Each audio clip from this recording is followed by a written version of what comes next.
Hello there, folks, and welcome to session... fuck, Liz, you made me forget what session we're on. Shit. Session 82! Session 82 of The Forming. I am your DM of Doom, Son of Asgard, or World Tree Quest here on TikTok, Twitch, and YouTube.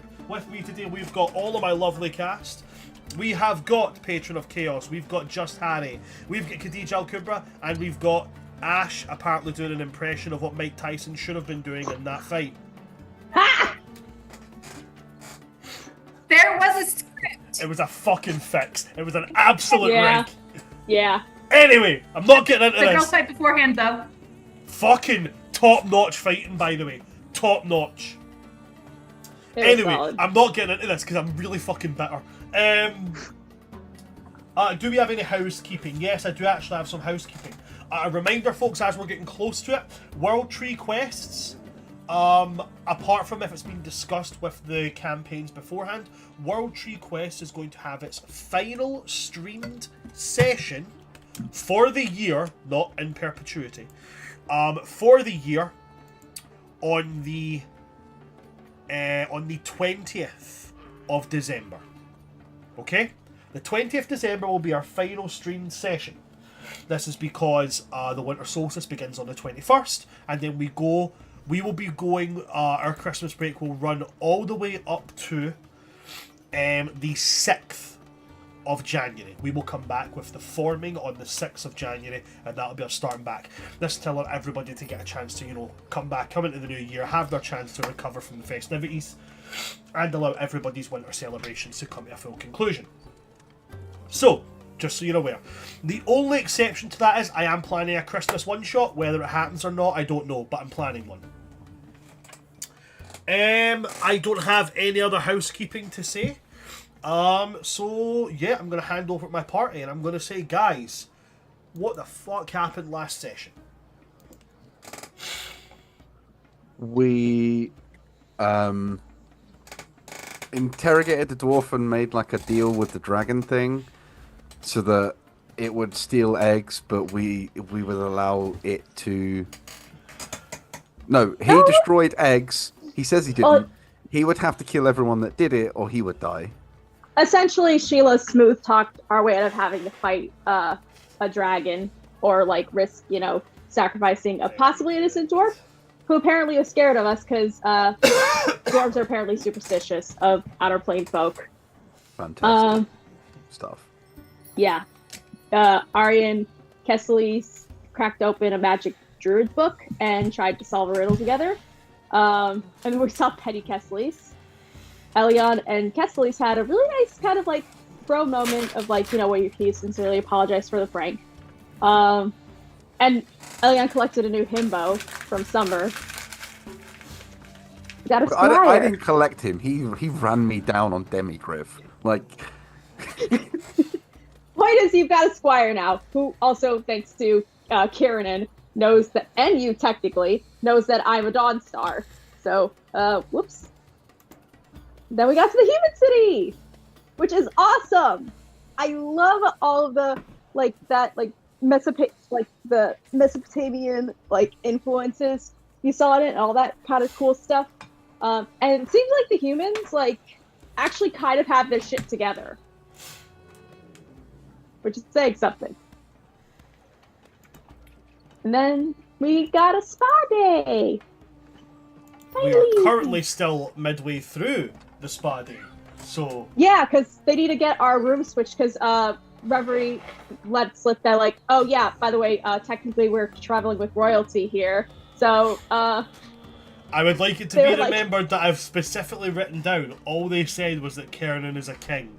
They did not mention that he has a betrothed. Representing royalty. Yes. Yeah.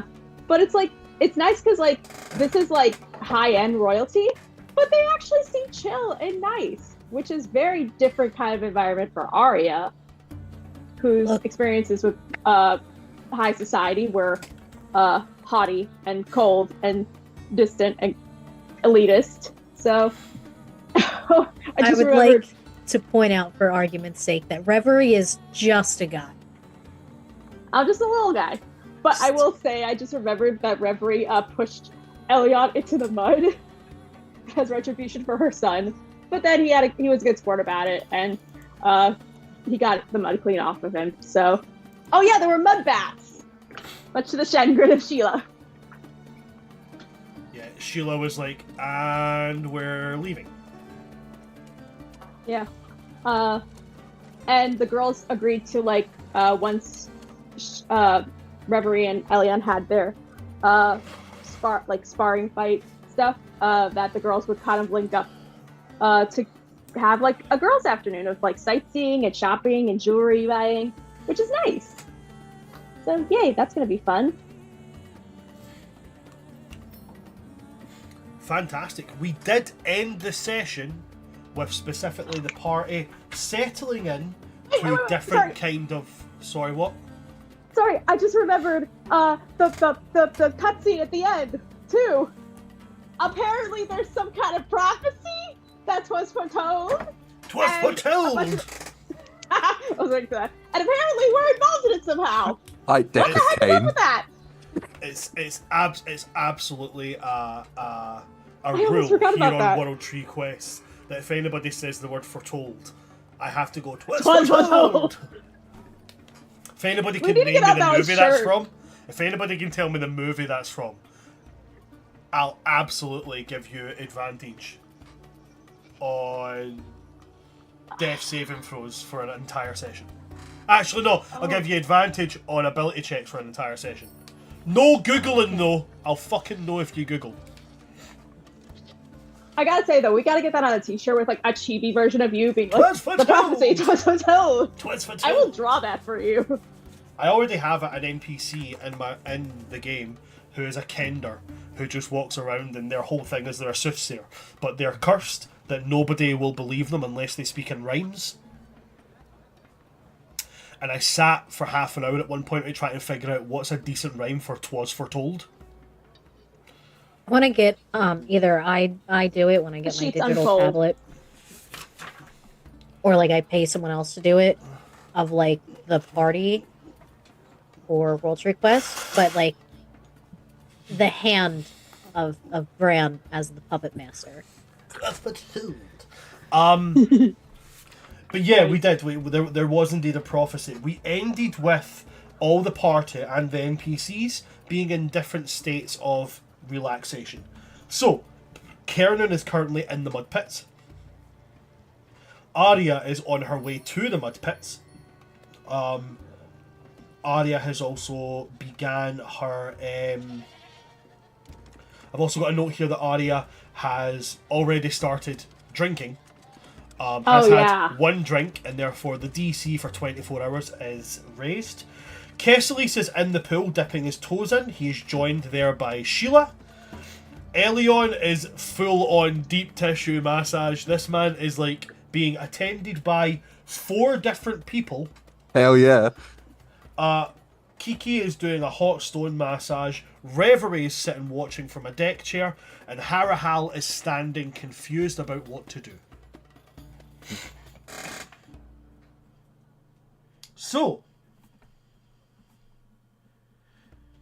what everybody is going to get is, for those of you who took part in a physical form of relaxation, i.e. massage or relaxing in the pool and such, you are going to get a +1 to all mental saving throws for the next 24 hours.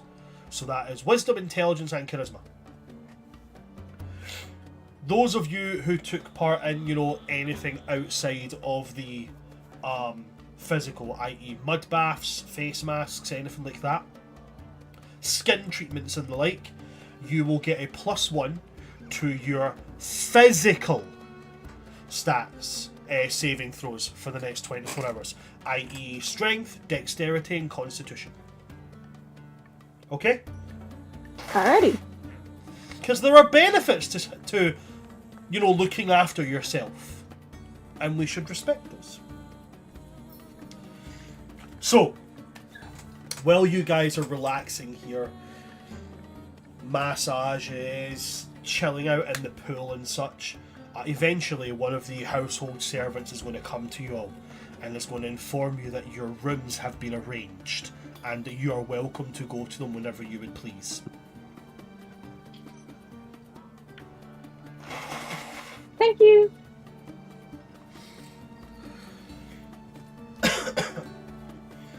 So, is anybody going to their room just now, or is everybody just chilling?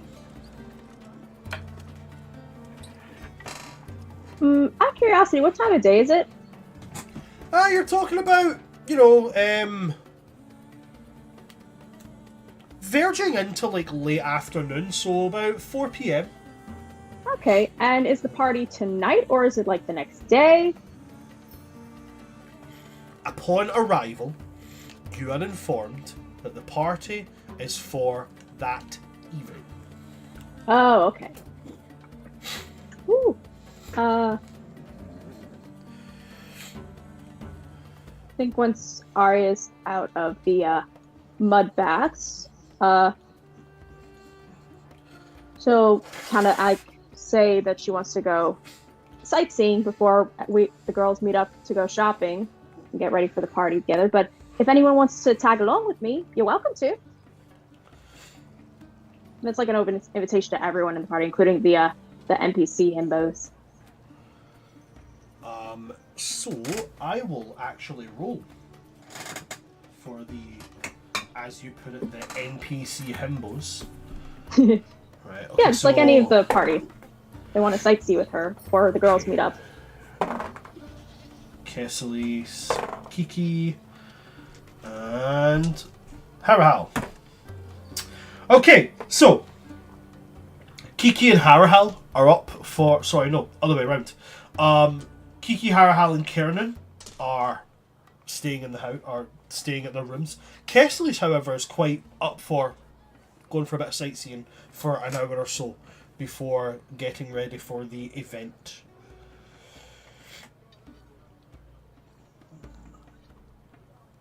Awesome. I probably would have asked like if I don't know if Amun is around or if like one of the staff, she doesn't want to refer to them as servants, is around, that she could ask like, what's a good place that's like kind of like a middle ground meeting point or like a fountain or statue, so like we have like kind of like a point to like know where to meet for like shopping later, just so like we're not like getting lost in the streets completely when we're trying to find each other later. Okay, you're asking for a place to meet up if people get like separated and such. Yeah, or like if like Reverie and Sheila come into the city later because like the girls are going shopping and jewelry shopping and stuff like that. Okay. Later, we agreed. So like a meeting point essentially, so we know where to like go in like the next hour when she's exploring. Okay, so one of the household servants will inform me that a very, very common meeting place is in the centre of the city. There is a large fountain. It is very easy to notice because it is one of the tallest structures in the city. So we can all meet that then.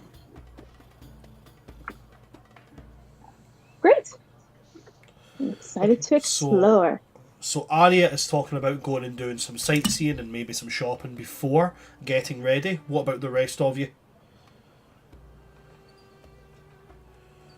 Correct me if I'm wrong, right? When this might be a bit of a curveball because it was a while ago.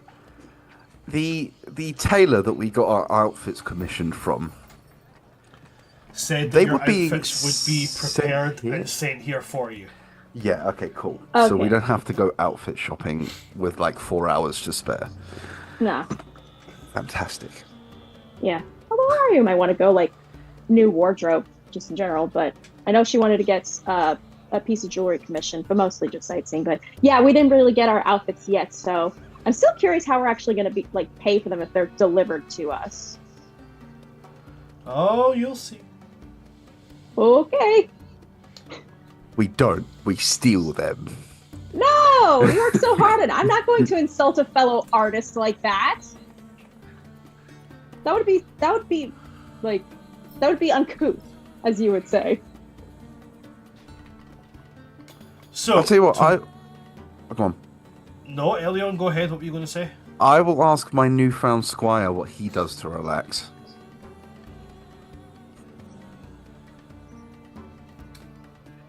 He will tell you that he enjoys reading, and he's also an avid gardener. Wait.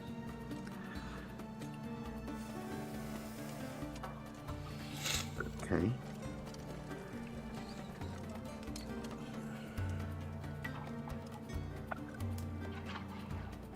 I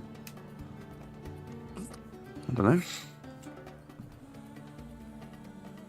know. I guess I'll head up to my room. Okay. Reverie?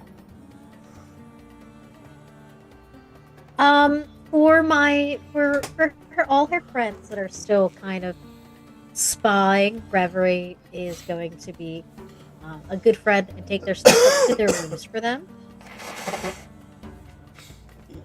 Okay. So that way they don't have to worry about it and can focus on being relaxed. Okay. So one of the servants will start taking you up towards their rooms and will say they'll take you to each of the rooms so you can drop them all in. Okay. And then I just put Sheila's stuff in Kiernan's room. They will look at you quite confused as you do that. So when they take you to like everybody's rooms, the rooms are very, very grand. None of the beds actually sit on the floor, they all hang from the ceiling on thick, like woven silken ropes. Ooh. Every room in the centre of it has a circular cut-in pool. So like, you know those circular pools that like the steps are also where you sit when you're sitting in it? Mm-hmm. They have all the rooms have one of them cut in the middle of it. And they're all set into the front facing wall of the palace, so they all have a balcony which has hanging flowers from above, from the floors above, which come down almost like a curtain, so you can dapple the sunlight as it comes in with the greens and the honeysuckles and the wildflowers. But when it comes to Kiernan's room, it's like a suite, because it's been confirmed he's royalty, and the same with Kiki being a representative. And as you're dropping stuff there, and you start to put Sheila's stuff down, they will of course ask you, like, is there a reason that their belongings are being left in Kiernan's room? Yes, they sleep together.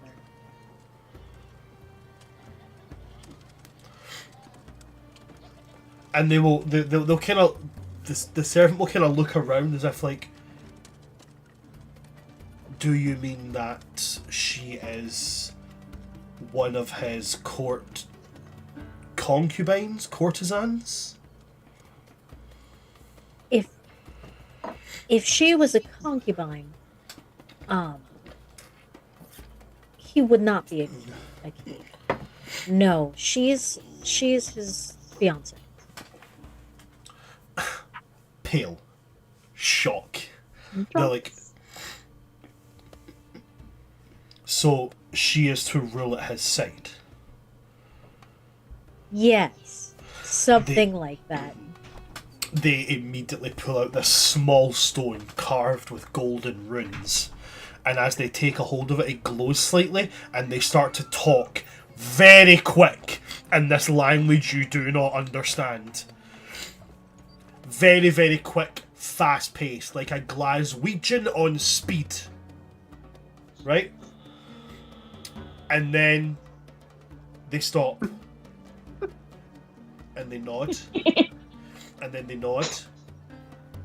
And then they put the stone away, and they put their hands together and look at you and they say, "We are very sorry, there has been a misunderstanding. This room is not acceptable. We will have to arrange another room."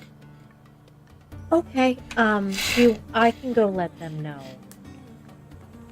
They will nod, and they will nod to that, and they'll be like, "Please give the king and the queen our deepest and gravest apologies for the misunderstanding."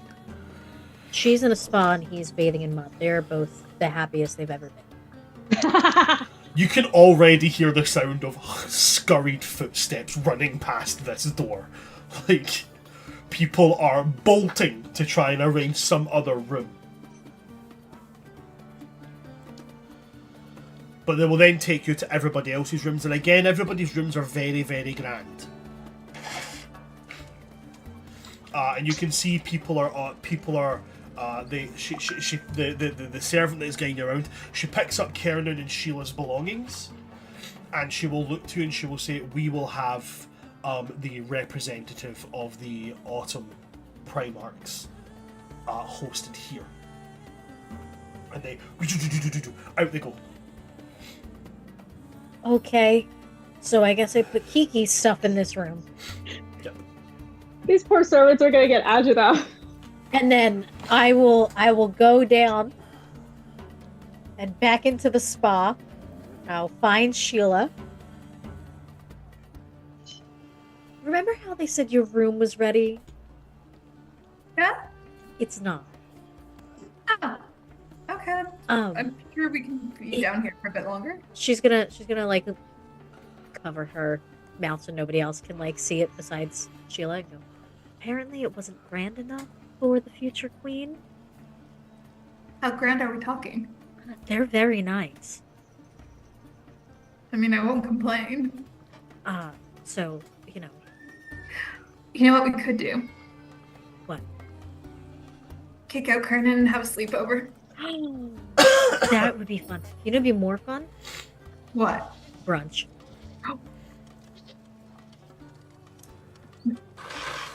What time is it? What time is it? It's like 4 p.m. Oh, dang it. Tomorrow after the party. Yes. 5 o'clock cocktails. Bottomless mimosas. Unfortunately, mimosas do not exist here, but they can do bellinis. What's a Bellini? Bottomless bellinis. Same thing. Yeah. Got you. Bellinis are just the same thing, except they don't use oranges. They'll use like peaches, plums, things along those Or lines. Bucks Fizz. Bucks Fizz is fucking horrific. It's garbage. I hate it. I I did it physically when- cringed. I did at one point have a dragon fruit bellini, and it's a fucking game changer, by the way. Fucking game changer. Fucking Bucks Fizz. What are you, 70? I'm not picky. It's like people that drink that, what is it? Amaret? You ever seen this? It's like a Christmas drink, but it's like fucking yellow and creamy. It's minging. The only Christmas alcohol drink I know is Advocat! Cojito. Advocat! It's Oh, minging. I hate that stuff. Advocat is fucking, but like, old folks will drink that like it's the fucking greatest thing on the planet, and it's houfing. The only alcoholic Christmas drink I know is Cojito, and that's because my mom makes homemade Cojito every year that she gives to her friends. Apparently, it slaps. I've just googled what you're talking about. It looks like mustard.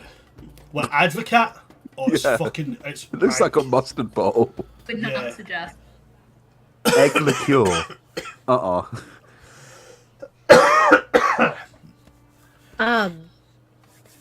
So just, you know, keep, I guess, you and Kieran here for a little longer. Thanks for letting us know. Kernan, I'm just sure, is like in a mud pit somewhere, and Sheila's just watching, being like, I'm sure he's fine. You can only tell where Kernan is because you can see his antlers peeking out of the mud. He is like submerged, and like you know Mole from Atlantis when he jumps in the flower pot. He's like, Kernan is like every now and again you just see little contented bubbles. That was the point where Arya got out of the mud bath with him, because like, okay, that's a little too much. That's even for me. Yeah. So I'm sure they'll come tell you. Okay, thanks for letting us know. Of course. We'll do brunch. No better way to cure a hangover than just keep being drunk. Absolutely. Care of the dog. Exactly. Above the table, is that true? Hmm? Above Hair of table, the out of my dog? personal curiosity, is that true? Hair Yeah. of the dog It is worked for me. absolutely true. It Yeah. 100% works. It tricks your brain to be like, restart. That is weird. Yep. Honestly, best hangover cure in the world. If you're hungover, shot of Jaeger, Bloody Mary, and then a breakfast. That's it, fucking done and sorted right there. It's like Or you the do what I logic do of and just don't stopping a drink, then you fire avoid by hangover adding more entirely. fire. 100%. Listen, Well, I've seen someone pour gasoline on a fire, and it didn't start. So That's anything can happen. Insane.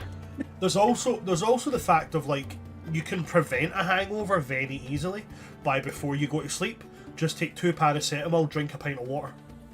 And Yeah. carbs to soak up the alcohol. That much I know. Yep. Myth. Really? Yep. Doesn't happen. Oh. Oh, Although- shows what I know. Greasy I full do. English from a corner restaurant does make you feel better in the morning. There is I do the absolutely tried nothing and worse than a true- full English. I do the tried and Whatever. true drink, and then right before bed, chug a full bottle of a sports drink, like a Gatorade, Yeah, some type of Because the something. electrolytes. Lucozade. And if Also- you're really out of it, one of the Alka-Seltzer tablets and water. Yeah. There's That's so many mine. great tips that I Either will way, never it'll cure you. use. also, one of the best practices when it comes to drinking, and again, this is in the notes of drinking responsibly, drink until you start to feel the effects of alcohol, and then immediately, as soon as you feel the effects, finish that drink, then get a soft drink, then get a drink, then get a soft drink, then get a drink, then get a soft drink. Then you maintain your buzz, but you do not get pished.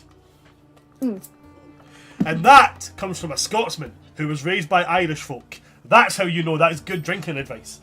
You don't get pissed, Anyway. but you will get toshed. And then after that, much. I am going to go into the city or town to look for a jeweler who can do like very delicate jewelry. Okay, cool. So we've got Reverie going into the city for a jeweler. We've got Arya wanted to go sightsee. Kesslis is up for that. Elion, Sheila, are you guys doing anything, or are you guys just remaining at the palace?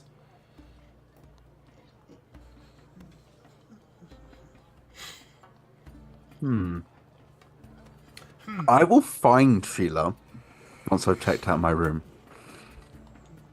Okay. Yeah, I'm assuming Sheila just would have stayed until the room got sorted. Okay. So at the point that you are taken to your room, Elion, and you go in again, very decadent. There's no chairs. Chairs are not a thing here. Any tables they have are low to the ground, and it's like plush cushions that you sit on the ground. When you step in, there is immediately like a slot built into the wall of the palace where your footwear would be placed, and you can see there's like thick, plush padded leather sandals for you to wear around. Nice. In your room, as it has been noted that you are wearing armor, much like Keranun and Harahal, there is an armor stand for you, as well as a weapon mount on the wall. So if you want to put your weapons up, so you're not just like leaving them on the ground. You have this Fantastic. big bed. The beds are shaped almost like pods. So imagine like a double bed, but it dips like this, and it rises at the edges a bit. So that as you lay in it, you kind of sink into it.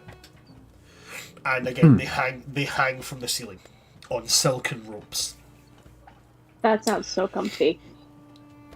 There is also a tray that is here which has like fine crystal glasses with what you can see as like water, as well as a bowl of these very, very exotic looking fruits. You know, above table it's things like, you know, dragon fruits, passion fruits, papaya, mango, things like that.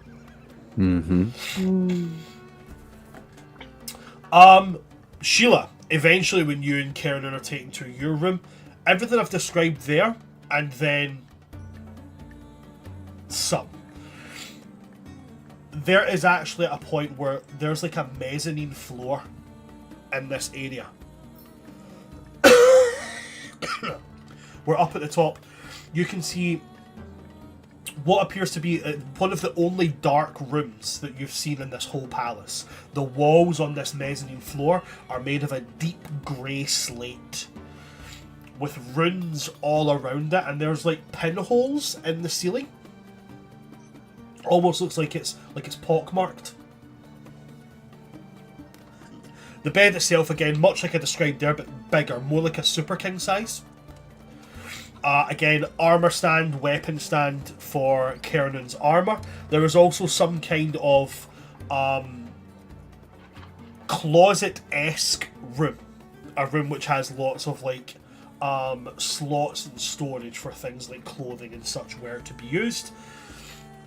There is also a pool on this balcony, as well as the pool that's built into the floor. That is what you can see. There do appear to be other rooms attached to this. That's up for you to explore that.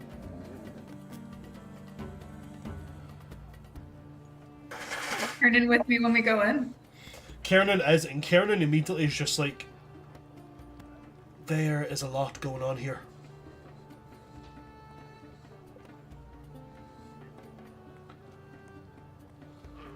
Are you gonna look into every single room with me? Are we doing it at the same time, or do I take upstairs, you take downstairs?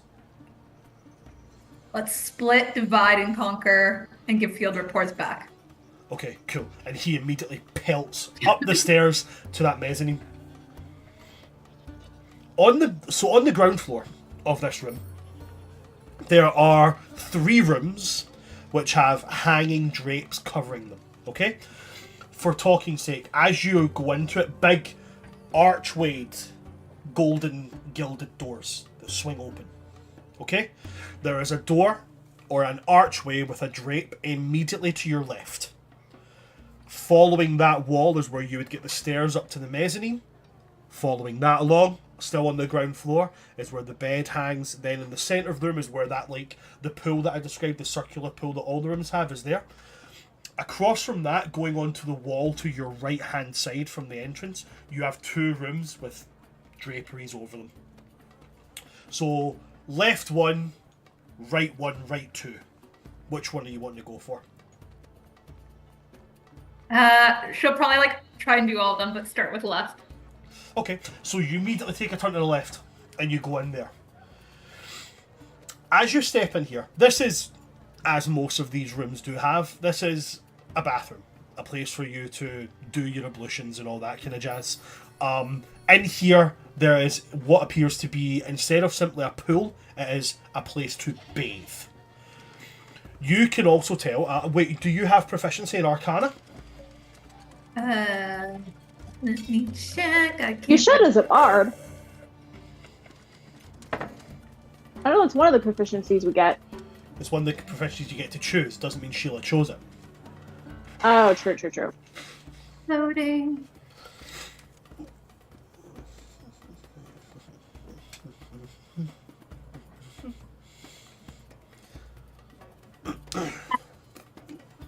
I do.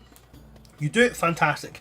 Then as you step in, quite easy for you to see, in this bath, as you look around the edges of it, there are What? Elion!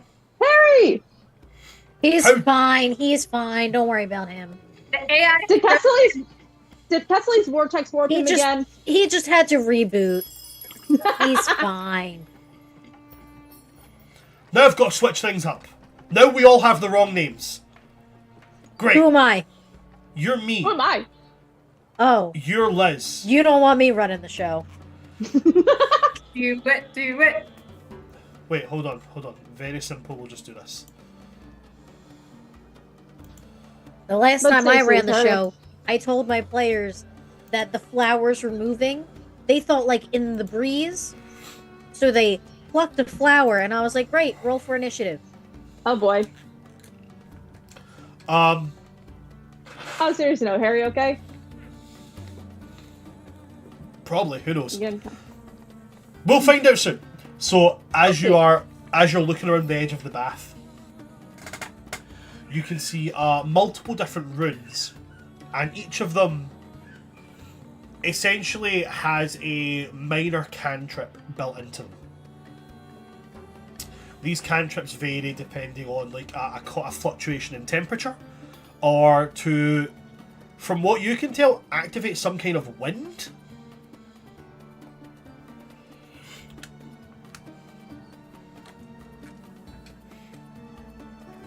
Just close that and go to the next one.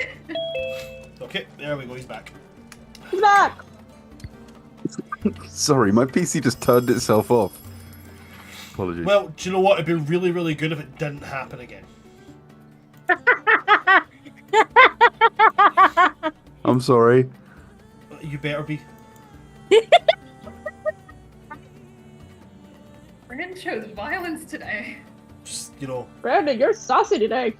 tell your computer, you know, to get its fucking act together. And just don't be a dick. I feel really bad. He's not It's a aggressive, fucking guys. joke. He's just Scottish. I felt so bad, bro. You're confused. You've one job. He's not aggressive. He's just Scottish. There was like a split second where I was like, oh shit, I'm in trouble. Nah, fucking hell, you can't help if your computer decides to fuck up. It's British, okay? It just does random shit. And then blames the Scottish person for it. I know what it's about. Yeah. So Sheila, on that one, you've got right number 1 and right number 2. Which one are you looking at? Right, number 1. You move to right number 1, you sweep aside that curtain, and as you step into it, you can see a dining area. Table, again, these beautiful plush cushions at either end, but there's also 2 humans standing here. And as you step in, they bow, and they ask you if you are hungry. Can they prepare anything for you? I'm alright, thank you. How long are you going to be here? Until such times as you tell us you no longer require us. I'll come back to you. She'll close the door. And Okay. just go to the next. And you move on to the next one. As you step into the next one, the next one is a room that maybe takes a little bit to grasp.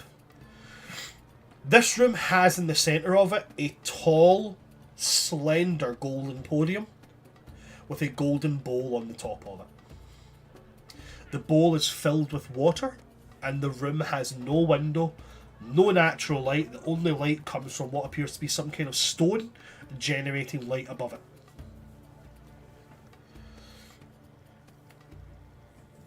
He'll slowly walk over to the... Oh, Okay. sorry. I'll slowly walk over to the bowl. Okay. You walk over to the bowl, and it is a pure solid gold, rimmed with these purple glittering runes around the edge of it. You look into the bowl, you can simply see your reflection. I'm assuming the ruins aren't anything I know. Very unlikely. I mean, I'll let you roll for it. You can make me an Arcana check. Yeah, 1 sec. My dice are just over on the other side of the table. No worries, take your time.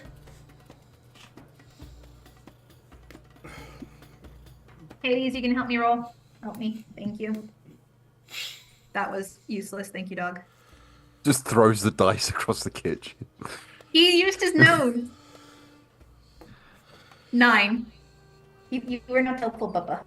No, this is not something you recognise at all. Good try. Okay. I'll just run away and back to the hallway to yell at Kernan and be like, have you found anything cool? Kernan is at the top of this mezzanine, drenched, soaking wet. He's just like, the ceiling's leaking! Are you sure? Is it? And wall, things on wall, touched thing on wall, ceiling started leaking. Oh. We need to tell someone? I don't know, I think I broke it, it won't stop. Just go run upstairs and like pass him and be like, if you want food, there's 2 people in the dining room. But like, right one door. There you go. We have people! And he Yeah, runs people. down. He runs downstairs, and when you get up here, so this slate walled room that you can see, as you go up here, there is a golden grilled floor. Okay? And it's like lined in gold until it gets to the center, where there's like a hole that has like a golden grill put over it. And then along the wall, again, more of these runes that you've seen. But whereas when you seen it, it just looked like the ceiling was pockmarked. As you look into it now, this room, a 10 by 15 room, is just water coming out of the ceiling.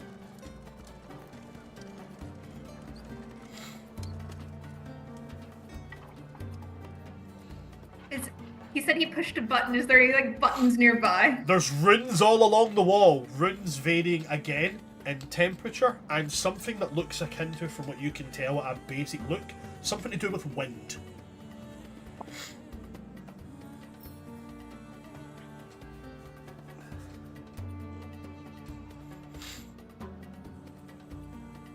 And no, that's gonna take a bit.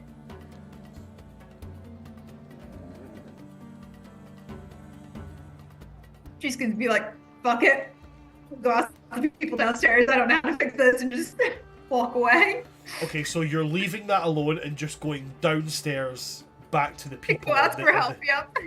Okay, you go down there and Kiernan's already, as you get down there and you go to go into it, Kiernan steps out and is pointing like, we have people! I found them. And they just make food. That's it. That's what they do. They make food. Do you think they can help us with the raining? I really hope so. He's going to turn, he's going to open it again. He's like, it's raining inside. I think I broke the room. And one of them will kind of like smile a little bit, nod, and then make their way up to the room. And they will touch a rune on the side of the wall, and it all stops. And you watch as all the water filters into the middle of the room and goes down this drain.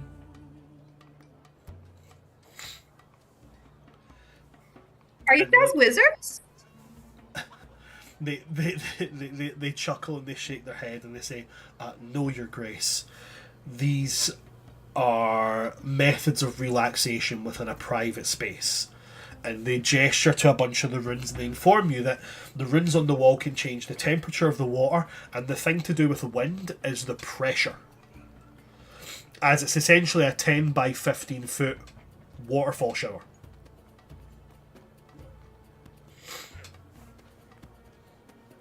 Sheila's gonna like lean to Kiernan. What is this witchcraft? It's gonna be like, I have no idea. I'm used to like, finding a pond and that's that. Right. I'm down to try. There was also a gold bowl downstairs. What does that do? And they will inform you that that bowl is to be used should you wish to cast your eyes on your kingdom to ensure that it is safe in your absence. It is used for scrying.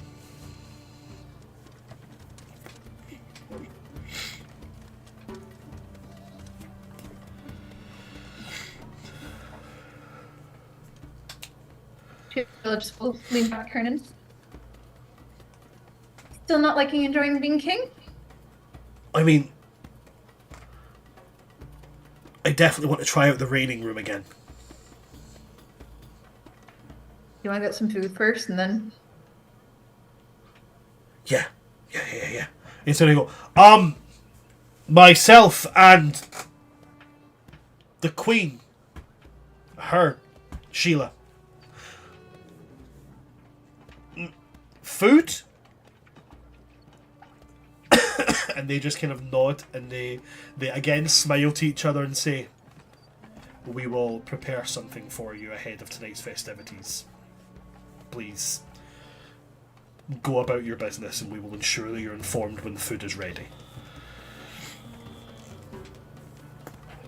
Sheila's gonna politely say thank you, and as soon as they leave the room, just start jumping around like a little kid. Kiernan is just like, do we have to do this when people come to us? Do we have somewhere to do this with people? I have no idea. Do we need to get somewhere to do this with people? I think so. I need to speak to someone. And Kiernan is going to walk off to try and figure out how he's supposed to compete with this level of decadence.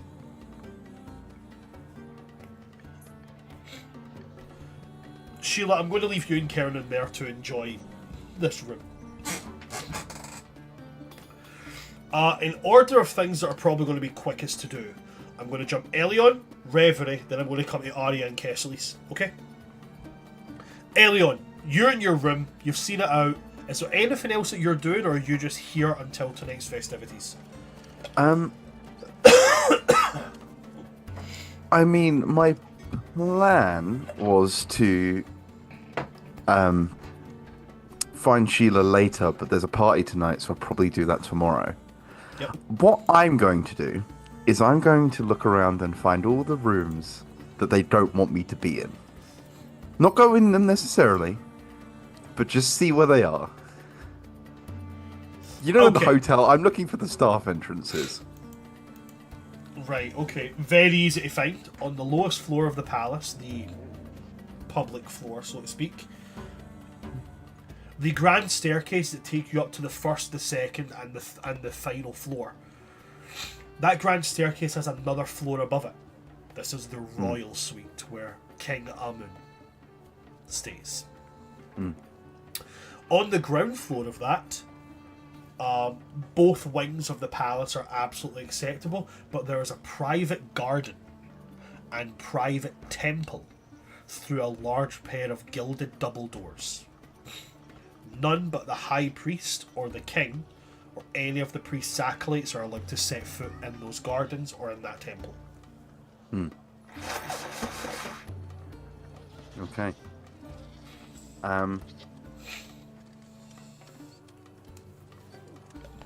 I'll keep a note, but other than that, I don't think I'm going to be doing much else.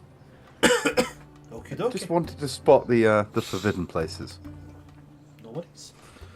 So we then go to Reverie. Reverie, you'd made your way into the city. You're looking for a jeweler. Yes. There are many to choose from. I'm looking for someone who, like, maybe on display has distinctly more, like, delicate pieces. Okay. Maybe flowers, like, carved into it. Okay. So you see quite a few of these, what you now know to be dwarves. Quite a few of them have, like, set up, like, large wagons and such that unfold into, like, storefronts. Mm-hmm. But their jewellery seems to be quite thick, quite chunky. More along the lines like what maybe Kernan would wear, rather than being quite delicate. But eventually you do see a shop. Like, it's not like a wagon or like a stall, it's like an actual building designed to be a shop, which is quite a new thing. This is something that you wouldn't see commonly within Eladrin and Fey cities.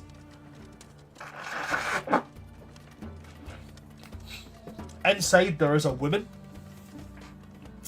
and she is working very delicately with what appears to be, you know, like armor rings? Mm-hmm. Imagine them, but they only go to the first digit, the first knuckle, sorry, of the finger, and they're very long and pointed. And each of them ends in a different shape, a different form of tool, whether it's like a small spoon or like a small needle or like a scalpel or something.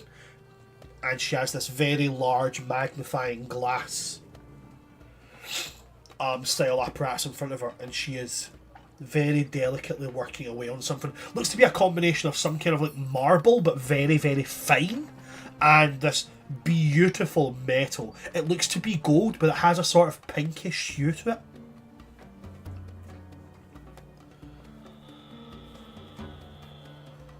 I will be polite and I will wait for her to be free. She will notice that you're there, and she will stop. She removes each of these different tools from her fingers and places them in a very specific order on her table in front of her. Then turns to you and says, "Welcome. What can I do to assist you today?" Hi, I was looking to get a couple of pieces made. certainly, we are happy to make custom pieces. And she turns and she takes out this large leather bound with pressed sort of like plant matter, which has formed pages. And she turns one of them and takes out what appears to be like a brush with ink. And she writes in this what you presume to be the runic alphabet of this world. Looks like sweeping strokes, lines and dots more than, you know, structured letters and such. And to be very clear on that, when she opens the book, she opens it what you would call back to front. So instead of it being opened like this, it is opened like that. So the what we would call the back of the book is their front. And she writes from the edge of the page in towards the spine, right to left, rather than the very, very common practice of left to right. And she says, the first question I always like to ask is what your planned budget for these pieces are. I suppose that would depend.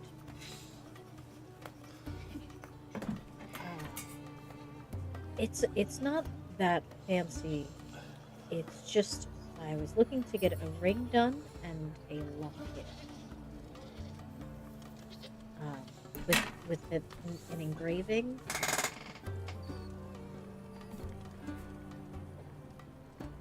Okay.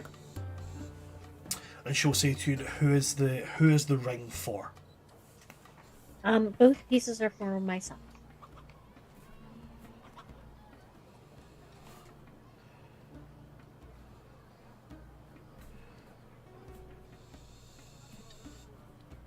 Okay. And she will ask if she can see your hand. I will hold my hand out. Okay. She will take your hand in her palm and she says, your son, are his hands of a similar size to your own? Or are they... No.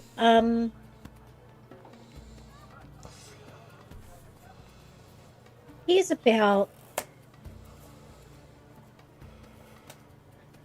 Reverie will measure out the size of his hands with her hands. She will say, ah. And then she will turn, she will take notes. And then she will say to you, do you have a preference in material? No. He is a fair complexion, so anything that I guess that would look nice with that.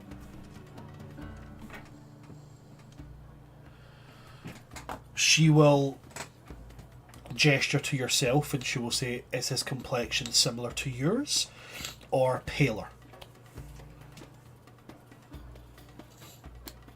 Similar to mine. Kesselis is damn near albino.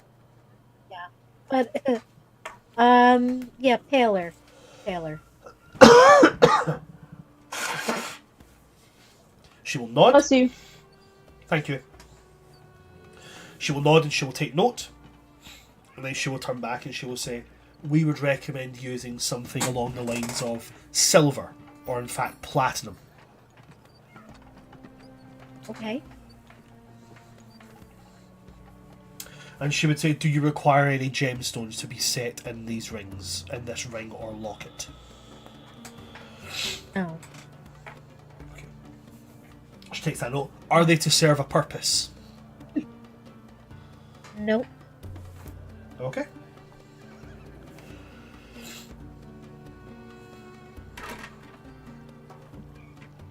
She will then turn back and say, when do you require these to be finished for? I don't have a requirement. I think.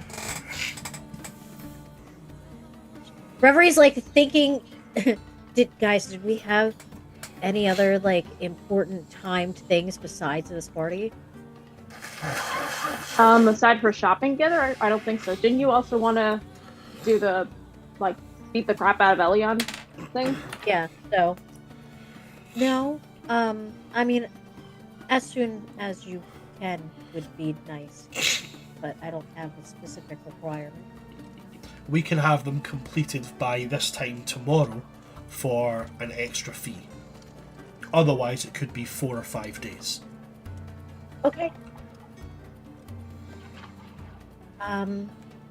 Okay. So are you wanting it done for... Are you wanting the rush service, or are you just wanting the normal? I'll do the normal. Okay.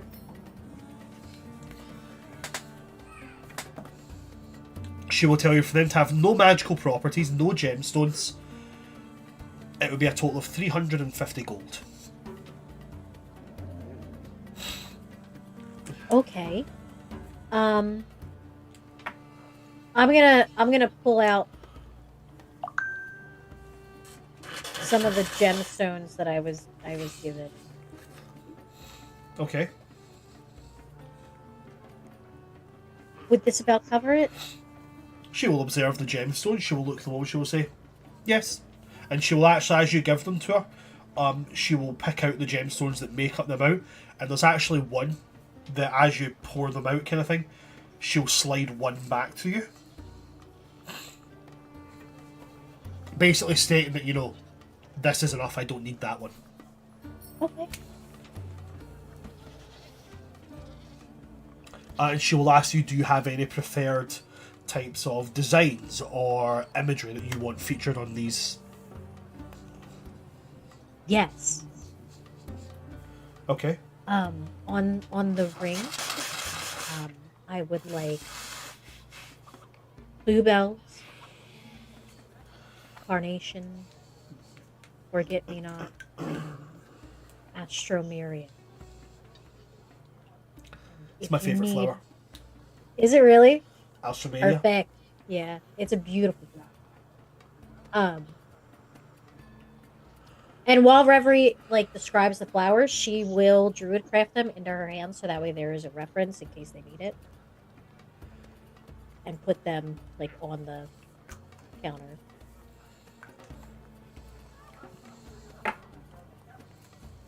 And perhaps a little lily of A little what, sorry? a little lily of the... That's her, the one that's in her hair. Okay.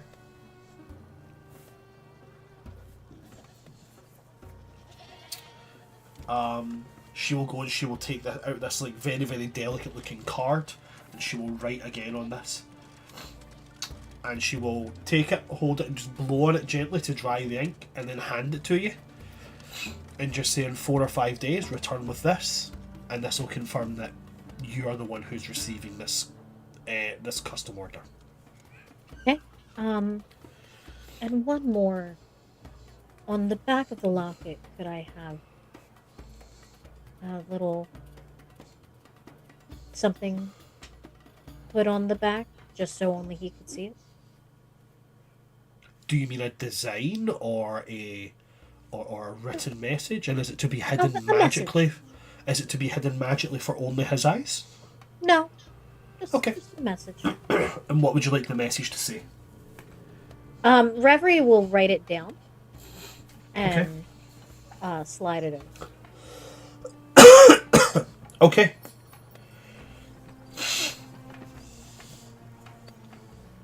Is that everything for you? Yep.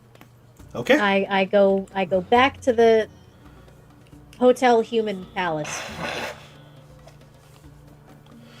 Then we will go to Arya and Kessleys, who are sightseeing. Mm-hmm.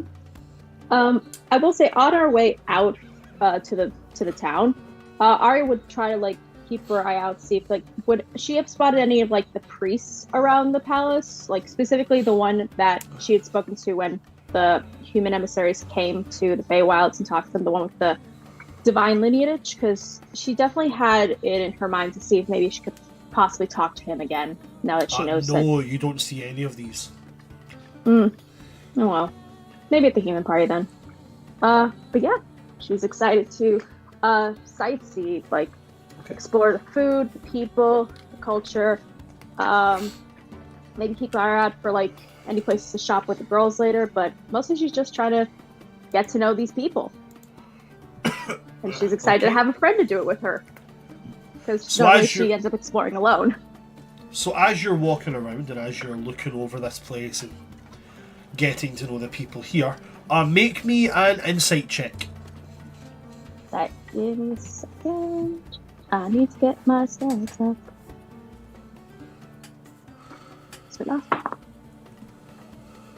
Okay, that was 6 plus 7, so 6, 7, 8, 9, 10, 11, 12, 13. Okay, so on a 13, you've never seen a culture like this before. This is definitely not something that the Feywild has anything close to. The people that are here are constantly moving. Constantly. There's never a still period when you're... I would liken it very much to... I don't know if any of you guys have ever been to India. Like, if you're in any of it... Right, okay, so, I don't know which part of it you've ever went to, but, like, New Delhi, the central markets and stuff. Like, if you stop, you're just going to get pushed along. I think I know what you're talking about. I remember that in the I was speaking to Sheila there because I saw Ash nodding. Like, if you stop even like for a second in any of the markets, the crowd will just carry you on. Like, if your shoelace is undone, that shoelace is going to remain undone.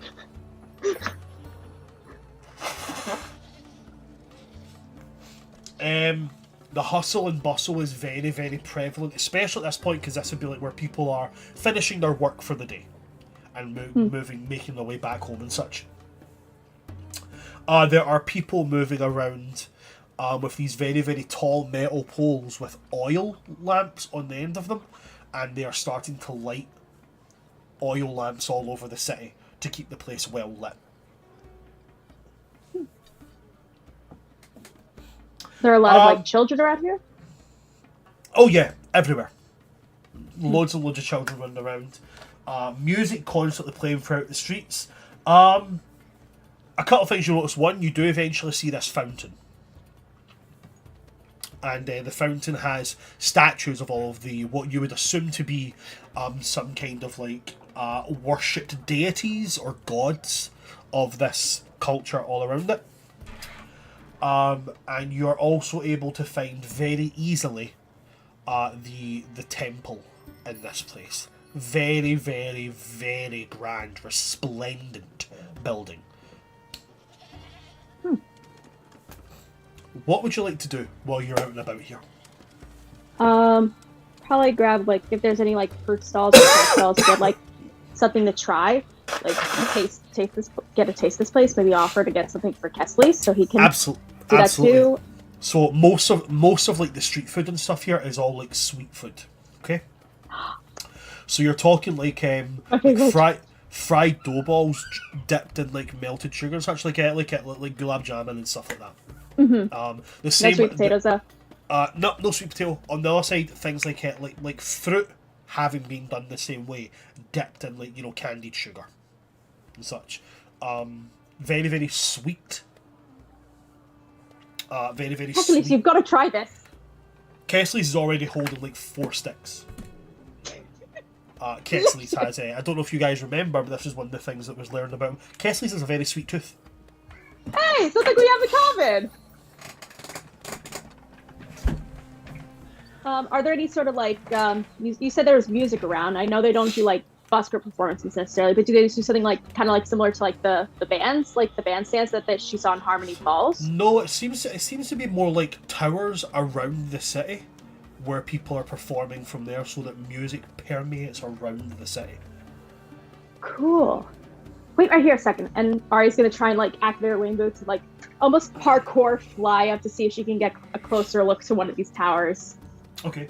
As you get up to the top of one of these towers, you find at the top of it, there is in the centre of it somebody playing what looks very similar to a lute, but excessively long neck, and easily somewhere in the region of between 15 and 20 strings.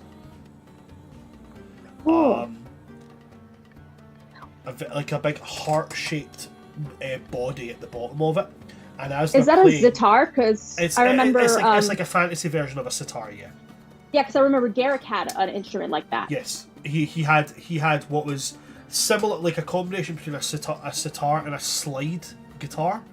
So like the neck of a guitar with the strings, but with a metal cap that you slide along. Very, very common to be used in like blues music. Ooh, nice. But what you also see here is as you come to the top of it, there are 4 armed guards at the top of these towers. Hello. And they turn to you very politely, and they say, "I'm going to have to ask you to descend and rejoin the civilians in the streets." Okay, I'll slowly go down, but I'll like kind of mouth like, "Your music is beautiful, by the way!" As I'm going down back to Castle. This place is incredible. There's so much life, so much color, so much vibrancy. What do you think of it all? Kessley's is writing furiously in a notebook without actually looking at what he's writing. He's like, it's like an entirely different world. I know. It's amazing. If this is what their everyday is like, I am very excited to see this party tonight. Yeah, I'm a little more nervous to perform for them now, but also excited. I'm never sighted. It's Hey, Cassidy's. Yes. Normally when something is called or classified as invasive, usually that has a bit of a negative connotation, right? Well, yes. If something's invasive, then it is usually unwanted. Why? Because, well, I stole some maps from the Lord. I told you about what happened after Masquerade at the Astral Plane, and I stole some maps from the Lord of Twilight, and there were magic maps that showed not just this one continent of Tuva, but all of them, and it was incredible. And there were parts that were explored, parts that weren't, parts where magic worked, some didn't, and it also showed names of races that and where they were in Atuma. Even ones I hadn't ever heard of, like something called an illithid, which kind of sounded like a sneeze. And humans were there too, but next to it, the dash, the Lord of Twilight had written invasive species, which was odd and quite frankly kind of rude, because, I mean, how can anyone consider this? And she'll kind of just look at all these vibrant people and all the life here. Well, invasive. Just because something is beautiful doesn't mean it can't be invasive. That's true. I mean when you look dandelions at are considered. when you look at plant life, most wildflowers are invasive species. They are carried here by pollinators, and their presence strangles a lot of the native flora. Yeah, I mean, dandelions are my favorite flower, and they're considered invasive, which, like, just a common weed. But I always thought that was kind of shedding on a negative light, because the way I see it, it's just, yeah, it can choke things out, but also it's lovely. It's something that everyone can enjoy because it spreads so far. Also, you can eat them, which definitely came in handy for me when I was on the road and nearly starved a few times. And even back in summer, well, common children at least, did this thing where when they wilted and turned those white poof balls, you'd blow them on the wind and pretend you could make wishes. I mean, something invasive can be bad, but... The point being is that they're still invasive. They still cause damage. Do you think these humans could still cause damage? We don't know. We have to look at everything with a tempered eye. We don't know what many of the races that have stepped into our world could bring. True. Some can definitely be negative, but like the Yuan-Ti, but then also there's positive ones, like the Furbolgs, who ended up really being good friends to us, and even the Hobgoblins, like the one that helped us before Shadow. The Furbolgs were not invasive. They manifested here naturally. Hobgoblins and Yuan Ti, well, we don't know about them. Well, to a certain extent, we know the hobgoblins were brought here, but we don't know about the Yuan Ti and how they manifested here. Yeah. I think it's also about perspective too. I mean, for example, some people consider dandelions weeds and invasive. I consider them beautiful and a source of food and joy. But your perception does not change what they are. Like, true, but when I look at snow, when I look at ice, I see beauty, I see structure, I see uniqueness. It does not change that it kills. It does not change that it is dangerous. When Kernan looks at, to put it in another way, in an opposing way, the way Sheila reacts towards mud. She views it as negative. She views it as something that is to be frowned upon, something that is dirty, something that is invasive. But we know the properties of mud, when applied to someone's body, are incredibly beneficial. Right, like the mud bath I went into was a little underwhelming at first, but I really do think it made my skin smoother. Okay, and so also, so then you see my point. Just because Yeah. I perceive something to be beautiful does not mean that it cannot kill. And just because Sheila perceives something to be dirty and unclean does not mean that it is not incredibly beneficial. Your perception of something does not change the fact of what it is. True. I guess I also just find it questionable since the perspective is coming from the Lord of Twilight, who we clearly know as a big fat liar and a hunter, and also on a grander scale, no one's perspective of us, of Atuma itself, is invasive. But Does that Atuma is mean not that it should- invasive. Atuma was created in this space and has remained in this space. I think the reason But that to you no one, are... we would be invasive. I think the reason that you're attaching so much to the idea of invasive is because you see yourself as a wanderer. So what you're actually trying to ask me is, do I think you are invasive?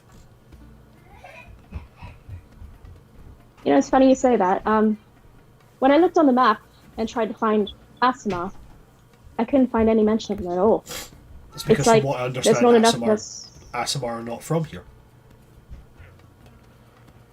But neither are humans initially, right? Or some of the faith folk initially. It's like, but for Asma, it's almost like there's not enough of us to even warrant our own culture or community. But the Fae created this world. They are the native species. True. Humans are, for better or worse, an invasive species. If you were to look at Asimar as well, from the small amount of research I've done on celestial beings, they do not originate in the material plane. Oh, hold on a minute, guys, hold on. Give me a moment.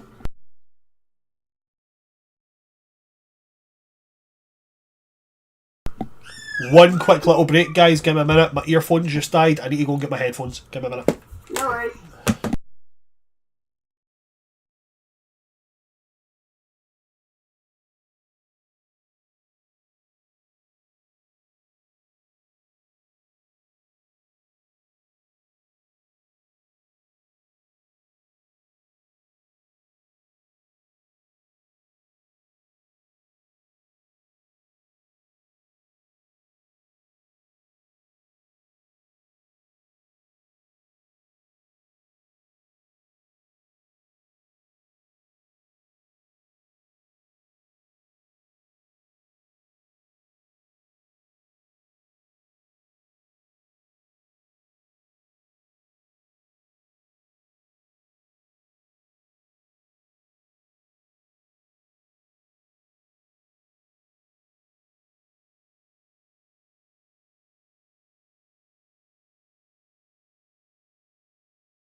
Yep, all good now. Okay, so where we left off. So yeah, when I saw that, it's not gonna lie, kind of made me a little bit sad. Also, there's so many of them. I don't know what's happening.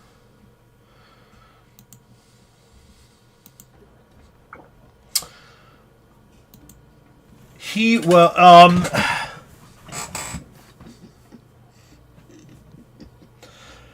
Kessler's will think on that. And then they will say, could it also potentially be that they just didn't know there were more of you? You're talking from the point of view who's someone who obviously doesn't hold much appraisal in the material plane and those who call it home. Unless it's to hunt. Well, yeah, unless it's to hunt. So perhaps it's because he can't view you as prey. Or perhaps he has maps to the celestial and divine planes, which you're noted more on, as that is technically your native plane. Suppose so. Well, I guess we'll see in time whether or not this invasive species is for better or worse. Do you mind if I speak bluntly, Arya?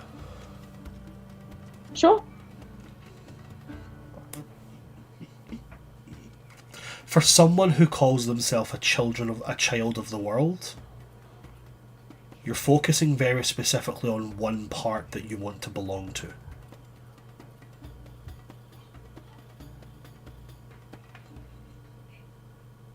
Is there a reason?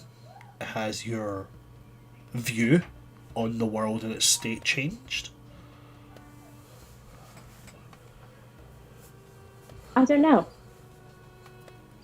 I think I'm still learning a lot about myself. I mean, for decades, my only reality was summer courts and the Dawnstar Manor. That was it. I think maybe having exposure to so many different things now,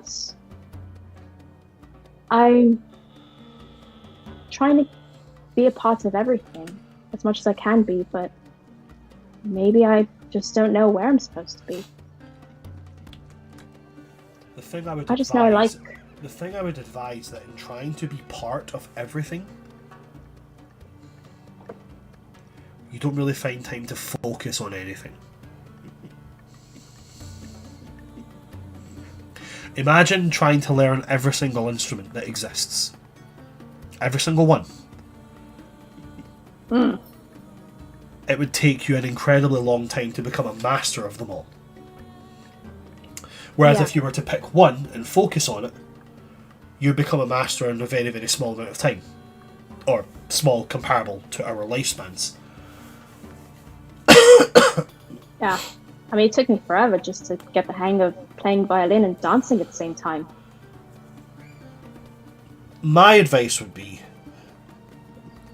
not to worry about, as you yourself have stated, a liar and a grim executioner's perception of how this world is made up, and focus more on your own perception of how this world is made.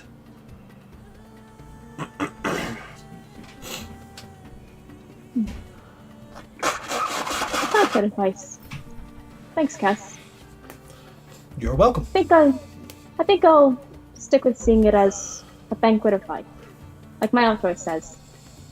And she's got the saying, life is a banquet, darling, and most poor suckers are starved, so live, live, live. So let's continue to live. I'll grab him by the hand and let's just kind of like keep along going. By the way, so I noticed in the mud baths it was like really cozy and it felt like more relaxed than I ever did. Is there a word for like when you feel, I don't know, dehydrated, but for like physical contact rather than for water? Because that's a little bit like that. I don't know. Kiernan has told me a word, but I think it only refers to a certain type of physical touch. Oh, not that. I mean, like warmth and affection, like when you hug someone or and you feel really good. But I think it's like for me it was almost like extra good. Like when you drink water and you're just thirsty, it's like, oh, that's refreshing. But when you drink water and you're dehydrated, it's like, holy shit, I needed that. I have no idea. Guess I'll have to find out later then. Hey, try another one of these. It tastes so good. Okay. But they're a little bit sticky, so careful. And we'll just keep exploring. And you said that there was a bunch of statues and like temples and stuff like that. Out of curiosity, There is statues at the fountain, and then there is a singular grand temple. Okay. Out of curiosity, does anything about it shout to me similar vibes that I feel from when I'm like talking to the Greater Hand? Just in case, like. No. The Greater Hand is a singular being. These are multiple different entities. Okay. Well, then I guess we'll just keep exploring and until either the girls meet up with us or we head back to get ready for the party. Okay. So I will put it again in that case, I'll put it to the rest of the party. Is there more to be done in the city before preparations for the ball, or is it just going straight to the ball? Oh wait, Reverie, what's up? I do have one little thing. When I get back to Amun's castle, I would like to find a helpful servant. They're very or easy a guard, to find. or a guard. Actually, probably a guard. Okay, palace guards are very, very easy to find. You approach one of the palace guards and they look to you and they say, "Is there something that you require assistance with?" Yes, but not like servant assistance. Is there like a training ground in the castle?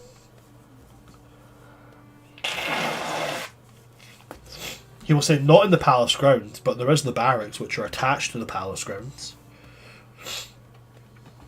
Are you allowed to leave your station to show me? Yes. Are you thinking of joining the palace guard? No, but after I speak to King Amun, I'm hoping I can at least train while I'm here. Have a little fight with some of my companions. Okay. He will take you to the barracks, show you where the guards are trained, where they live. Currently at this palace there is 40 palace guards stationed here, and he explains to you that contrary to what you know to be normal, which is where most militaries will recruit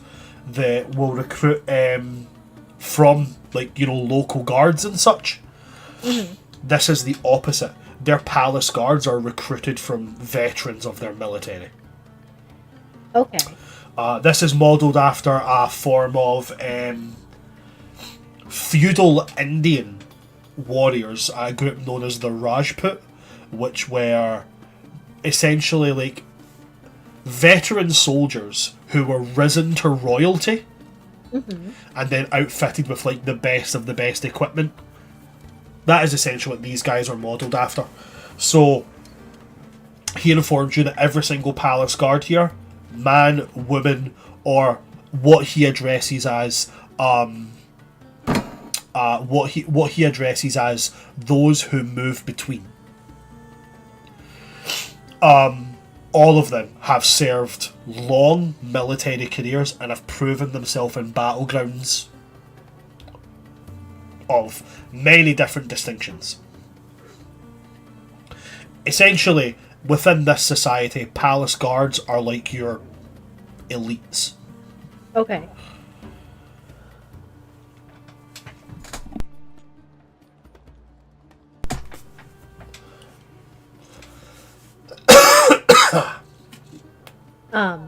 I'll walk back with him then, and on the way back to the area, I'll go, so that means you were also a veteran, is it not? He nods.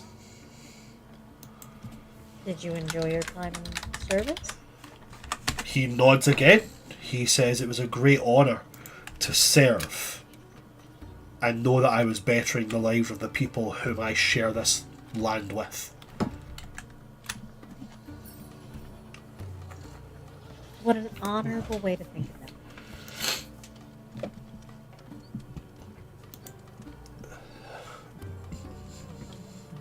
thank you so much for all your assistance. I really appreciate it. Um, maybe a moon will allow a demonstration for the palace guards.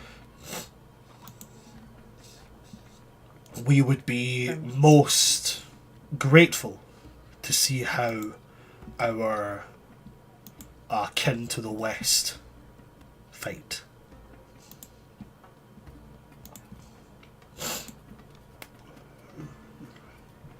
And then I will skippity doo dah Skip to it try and today. go. Yeah, to go try and find a moon. Okay.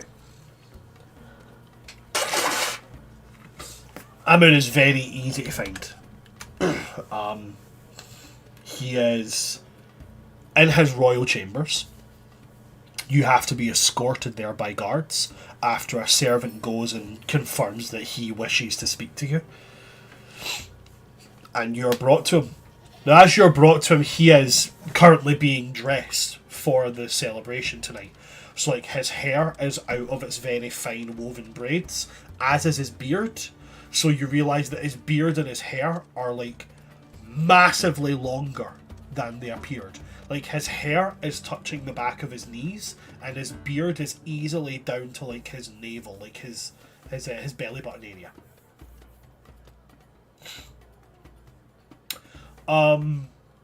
As I've also described, this particular most cultures in the world I've created are incredibly body positive, and he is. There is a towel. That is it. He has no shame about people seeing anything. Neither do, as I described when you first arrived into this country. They have no shame of their bodies and such. So he has a towel wrapped around his waist, and that is it. Revere's a doctor and a soldier. It does not faze her. And he turns to you and he goes, "Reverie, it is a pleasure to see you. Is your room to your liking?" Yes, it is lovely. Thank you. I am very glad. And he'll kind of smile and, cheekily wave his finger at you and be like, You had us worried for a moment, not informing us that we were not only graced with the presence of a king, but also with a queen-to-be. I did not know that would be important. We take our hospitality and that of our future allies incredibly seriously. He says this all with like a really, really playful smile on his face.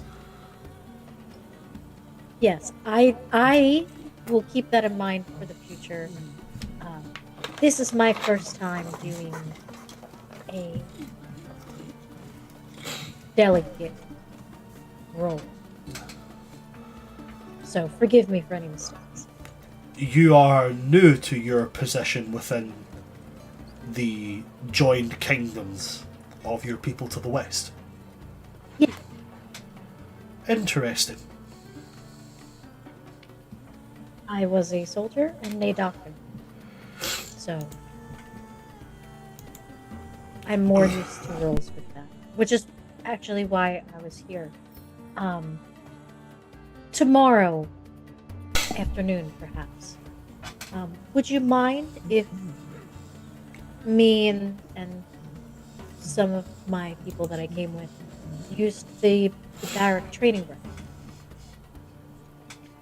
Absolutely not. No, do you require education and weapons? No, we have our own. We would just like to train. Perhaps even a demonstration. If you would like. I will arrange for our best to be present to give you a display of what our soldiers are capable of. Perhaps a demonstration from us as well for you. We would be honoured for you to show what skills you have. Wonderful. Well, I don't want to trouble you too much before the party. I'm sure you have so much to do. Yes, yes, the life of a king is never a peaceful one. I can only imagine. Thank you so much. I will see you at the party. He bows his head very, very gently to you, and then turns back to his attendants and kind of waves to them in a sense of like, you know, continue your job, continue arranging my outfit. I will leave to go get ready for the party.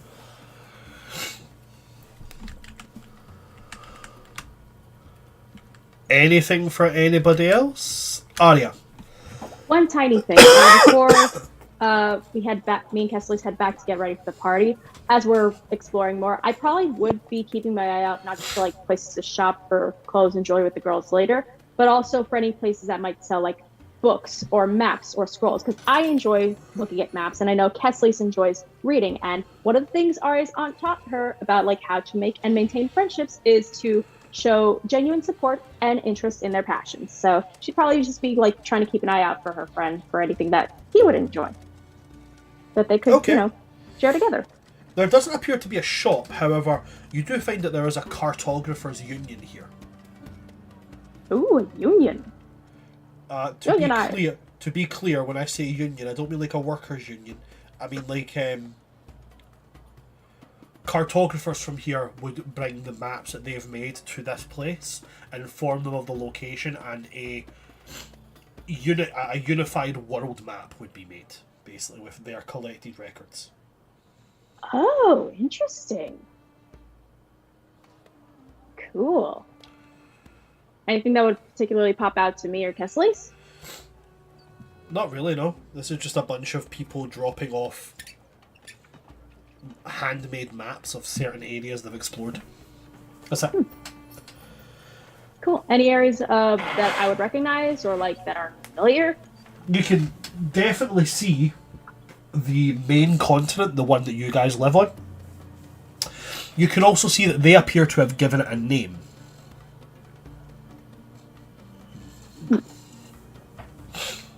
What's the name? The name that they've written on it is Valorna. Valorna. So this main continent that you guys are currently active and currently live on, they have named it Valorna. Whether you choose to use that or not is up to you. Might not, but I'll at least tell Kesley's about it just because I know he likes taking notes on stuff like that. Interesting. And that's it. I'll head back and start getting ready with everyone for the party and for my performance. Okay. Everybody good, or is there anything that anybody else wants to do? Okay, then in that case, I'm going to take my party for their 15-minute break. When we come back, we'll be going to the party. Don't go anywhere, folks, and we will see you after our 15-minute break.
Hello there, folks, and welcome back to our session 82 of The Forming. When we left off, our party had just come back to the palace in order to begin preparation for going to the ball arranged by the ruler, King Amun, of this lovely, lovely country.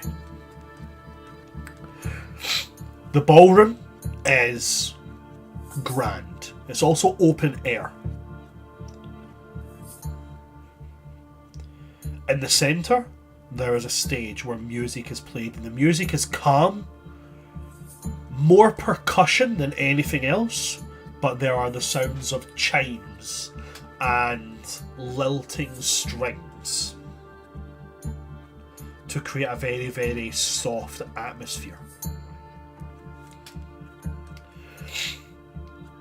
The people here are wearing very bright, very, very vibrant colours, and the king has had his hair braided and beaded with vibrant gold, as well as amethyst and deep sapphires.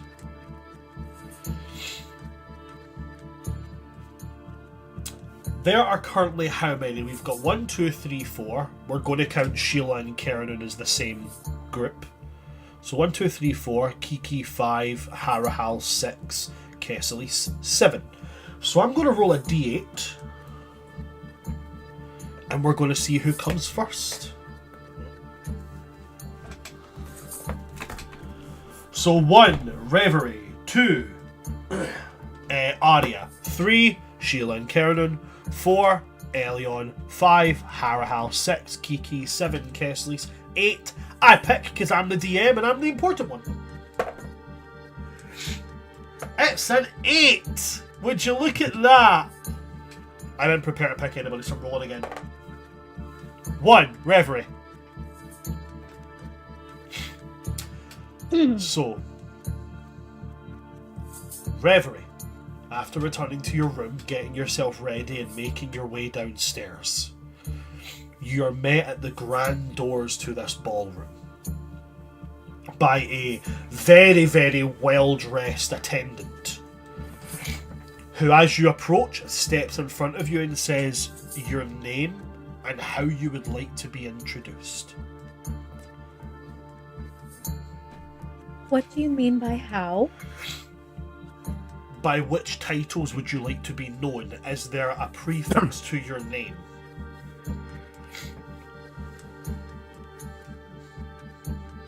Okay.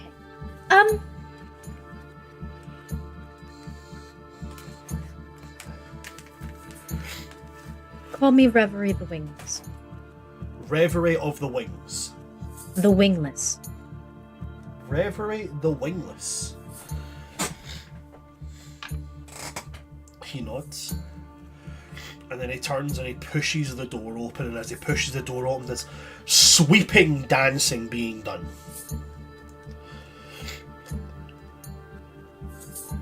And he stands and he puts his fingers to his throat, where you can see he's wearing like what appears to be like a jeweled choker with a rune at the centre of it, which when he touches it flares as he's casting thaumaturgy. And he announces, announcing Reverie the Wingless. Reverie, what are you wearing? I am wearing the red dress that Asmodeus gave me with the collar and the long sleeves. Her hair is up with a little bit that kind of trails and waves down the back, right between the scars from where her wings would be. Which I'm assuming through all the lace and stuff is very visible. Yes.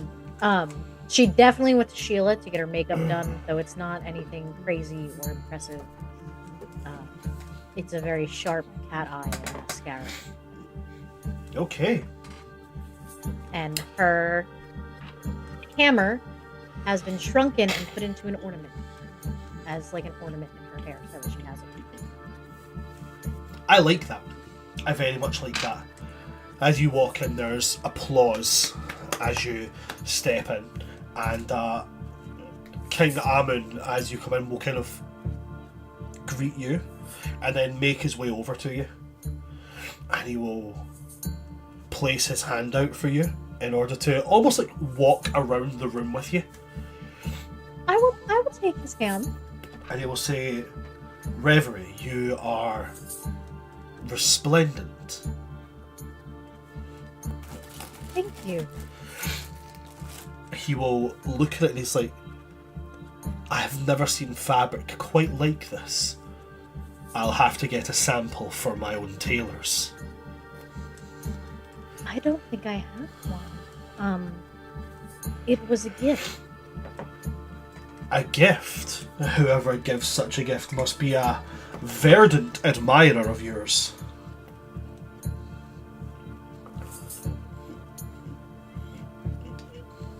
I suppose so.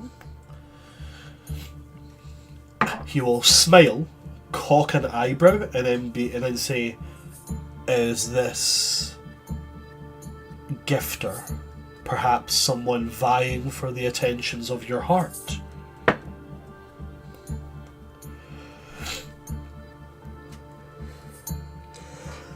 I'm being told so.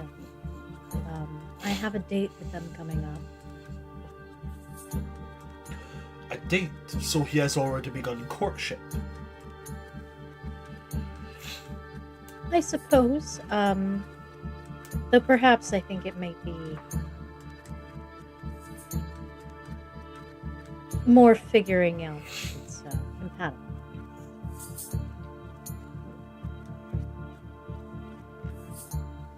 He will nod, smile, and say, "You seem to be one who takes all of the available facts before making a decision on anything. I imagine that you will put this suitor through the ringer." I have been told I'm a woman of many questions and many answers. He will chuckle, and then, actually no, he won't chuckle, he'll properly laugh, and then he'll say, "I do not doubt it for a second. Come, there are people I would love to introduce you to." And he will lead you over towards gathering dignitaries, and he does the introductions and blah blah blah blah blah. At which point, okay, Elion, you're next to enter. Again, you are stopped by the attendant and you are asked your name and how you would like to be announced.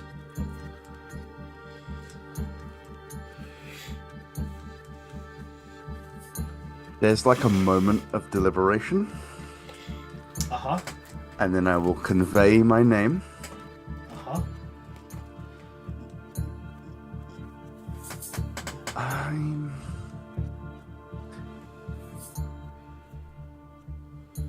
I'm the shadow of summer.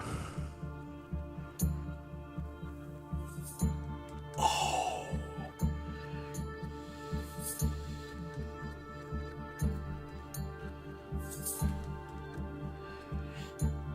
Okay, he will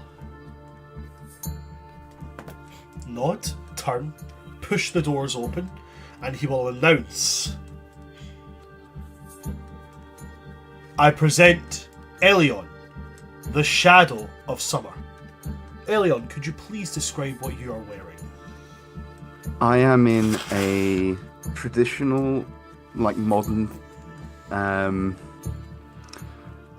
kind of, yeah. I'm in like a military coat, but it's like a burnt orange Okay. that moves to a black as like a faded ombre. Okay. But it's almost like a fusion style of a military coat and a tux, bow tie. Right, okay. But it's also made of crushed velvet. Okay. So you step in and, this is again I would ask this, do you have any of your weapons to hand?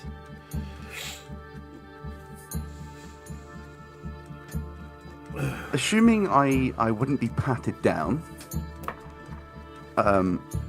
I would have 2 daggers concealed in my bootstrap. It's very common at these kind of events, if you are a military person, you would have a weapon at your hips, so they're not going to blink at weapons being here.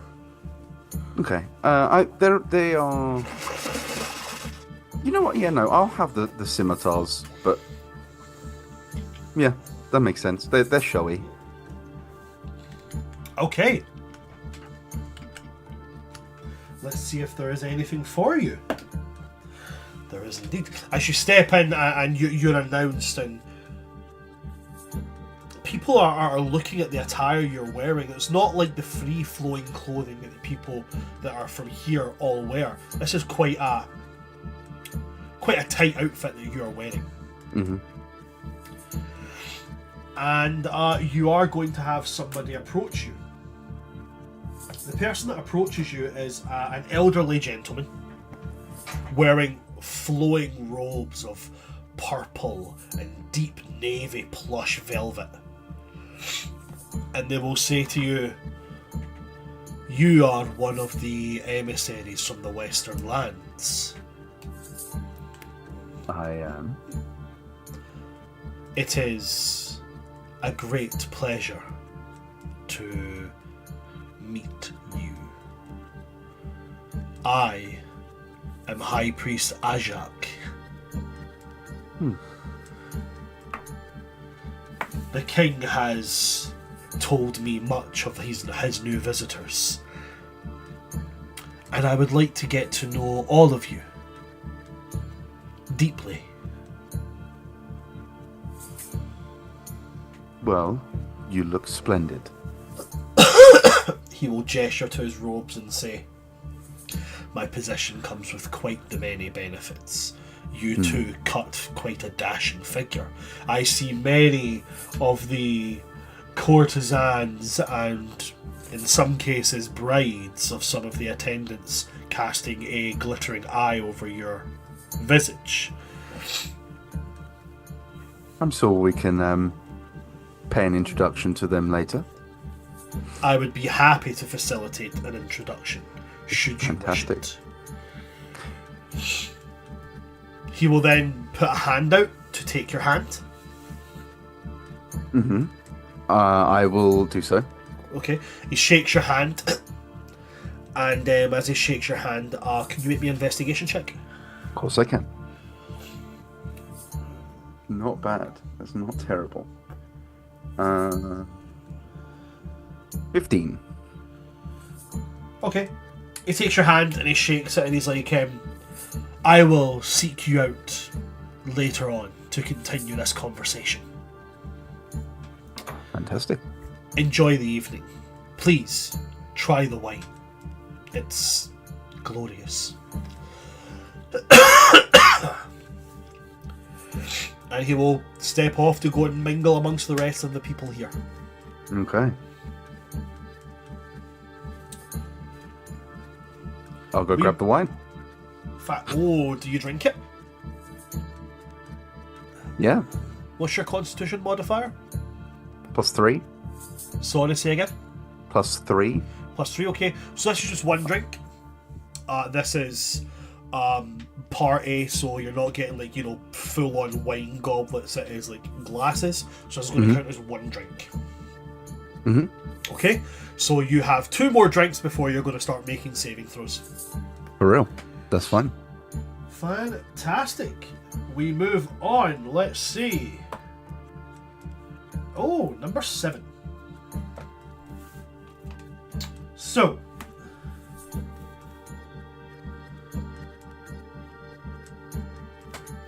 the doors are going to be pushed open again.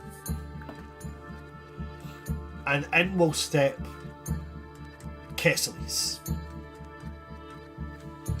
And Kesselis is announced as presenting Kesselis Wintergrasp, Wanderer of Winter. And when Kesselis steps in, he's wearing like calf-high black boots.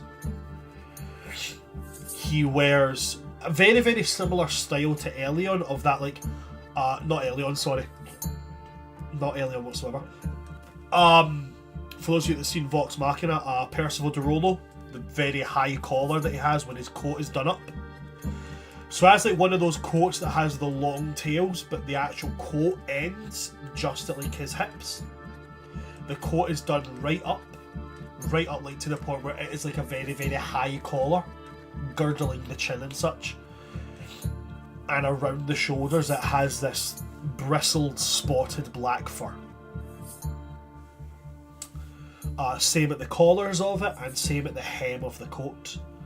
The coat and the trousers are in a mottled and dappled patterning of blue and pale grey. And the gilding on the ribbing of the coat is a silver. And he does have his rapier at his hip. And when he goes in, he immediately moves towards the drinks, the fountain that is pouring wine. He makes his way directly there. From there we go to 1, 2, 3. That's right, a bit rolled.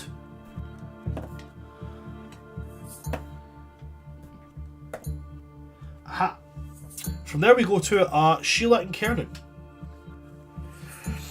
So, Sheila and Kernan, the title for you guys is fairly simple. You'll be announced as the king and future queen of the Spring Eladrin peoples.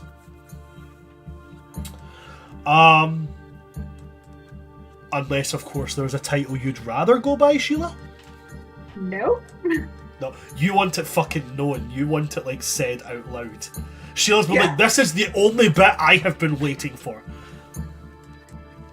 So, at that point, the doors are pushed open, and the voice announces again, presenting King Kernan and the future Queen, Sheila Willowwind, rulers of the Spring Eladrin peoples. Sheila, what are you wearing? I'm not gonna lie, I completely forgot if we actually agreed on this already. Sure, yes. Full on. Okay. Full like ball gown, obviously. I think we're gonna slightly change it just because the narrative of things. She is going to come in a dress that is the color of Kernan's hair, the red color, but also because it's quite a good tie-in with autumn leaves too. Okay, yeah. So it's going to be like a long ball gown, and it looks like it's all pieced together with like red leaves that you get during autumn. Right, okay, cool. So when we say ball gown, when I put in the images for what Reverie's ball gown looked like, are we talking like that level of ball gown? We are talking like A-line type. I do have a picture. A-line type, sweetheart neckline, long sleeves. A little bit of like volume, but not much. Like some tulle. Okay, cool. Is she wearing shoes? Yes, always. Matching heels. Matching heels. Fantastic. Then, to mirror that, Kernan is wearing... He's not wearing armour, but he is wearing chain. So his usual armour he wears is either half plate or full plate. And what he's wearing right now is like... You know, like that royal jacket? Like, you know, like you picture any fantasy prince and they wear that jacket. You know, with the it comes down the middle and then it kind of goes off center for the button, then down again off center to a button. You know that jacket? He's wearing that, but the shoulders, instead of epaulets, it is just links of copper chain, and it comes down to chain link sleeves. At his waist there is a sash tied. This sash is going to be an ombre material that goes from a deep, rich green at the ends, fading from green into that kind of like very, very, almost lime green, into that green that is on the verge of yellow, through the yellows and into the deep, rounded, burnt oranges of autumn, before moving back to the opposite side to become green at the other end. He has that tied to his hip. He does not have his axe with him, he only has the sword, because the axe is mounted on his back rather than at his hip, and it would not be fitting to have an axe mounted on your back for an official thing. He is wearing his crown, which definitely looks like it is sitting uncomfortably on him. Not like it doesn't fit, it fits perfectly, but he is like, this is weird. The trousers that he's wearing are a deep forest green, and he is wearing a slightly heeled brown leather boot.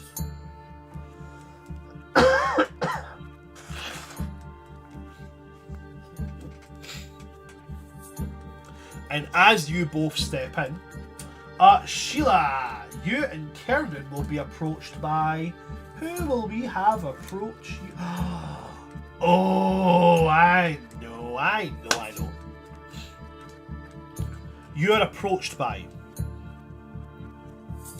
two fairly short, charcoal-skinned dwarves. I'm talking that level of grey that is so dark it's almost black. It's only as the light hits and you can see the glint from it that you realise that it's not quite pitch black, it is deep, deep grey.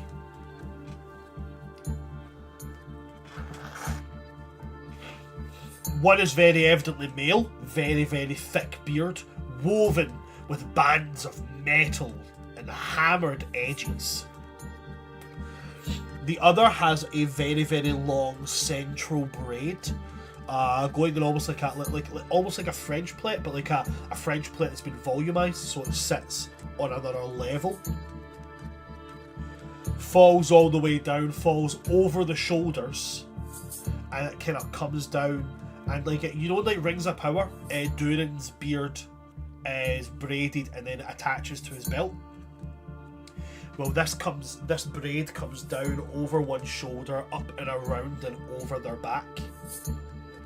And it has multiple beautiful hammered beads of fine and precious metals throughout it. And they approach you and they say, "It is a great and deserved honour to meet with yet another king and queen." And he will gesture to his partner and then to himself and say, "My name is King Tarlock, and this is my queen, Queen Regia. We hail from the underside of the mountains. I hear that you passed through our tunnels."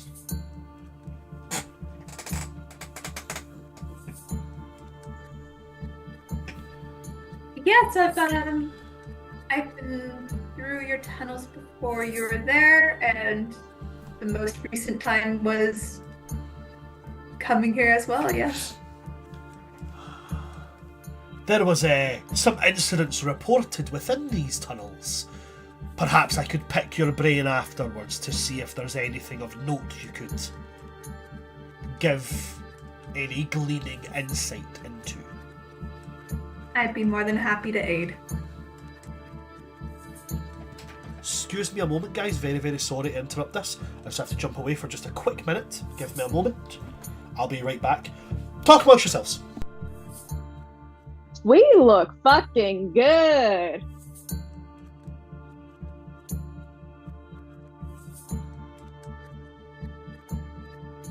Yeah, we do. I'm excited.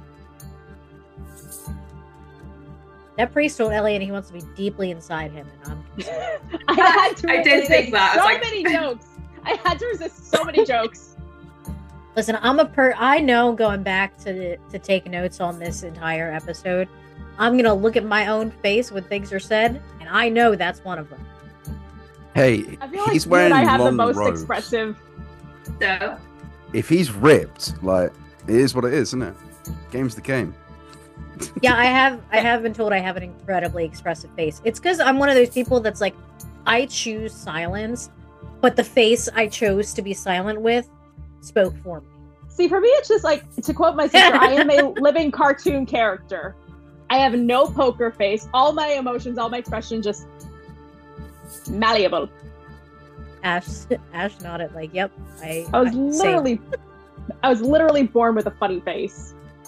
the one time one of my friends watched it, I now have GIFs of it, and it's just me making ridiculous faces. Mhm. You do have some good ones in there. I have like candids at my own, like when I went to prom when I was younger, and you can just see me in the background judging, mean mugging. I don't Someone's have gotta any do mean it. muggins. Yeah, true. I don't have any mean muggins, with so many pictures that I have from my sister for like family events and stuff like that. So many of me are caught mid laugh, and I don't have like a delicate laugh. I have like a full body laugh. So many times the videos just have me like, ha, just like wide cap mouth. There teeth was showing. one picture, and it was me and the person I went to prom with. And I'm like, it was obviously one that was not taken when I was paying attention. And I have the worst RBF humanly possible. And I was like, I can pinpoint what the fuck I was thinking about. And I was wondering what we were gonna eat at prom. It had nothing like, but I look like the meanest bitch alive. I mean, you kind of are. Yeah. I feel like you both are reigning champions of bad bitches at this table. I need Hey, Sheila to I'm collect up there. titles. I'm a bad bitch. I need Sheila's list of titles before they get to her name to be an entire book. Yeah. Yeah. I'm a badass bitch, but I'm not a bad bitch. I'm too nice for that.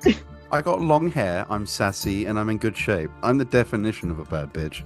And apparently Oh, you I was got talking body about us yaddy as yaddy players, not as because characters. apparently you got body yaddy yaddy. Them unmarried women are eyeing you down. No. Yeah. He said and brides. Some of the married women are. Maybe you're just a Pilates princess. You are Pilates princess. You are. I'll take it. Fuck it. Like, You get those A Peacock peacocks to the CrossFit palace. king. Said there were peacocks to the palace. Now there's another one. Ari, you just all of y'all are like badass bosses. Ari is just the cinnamon roll of the group. Yes. Too sweet, too pure for this world.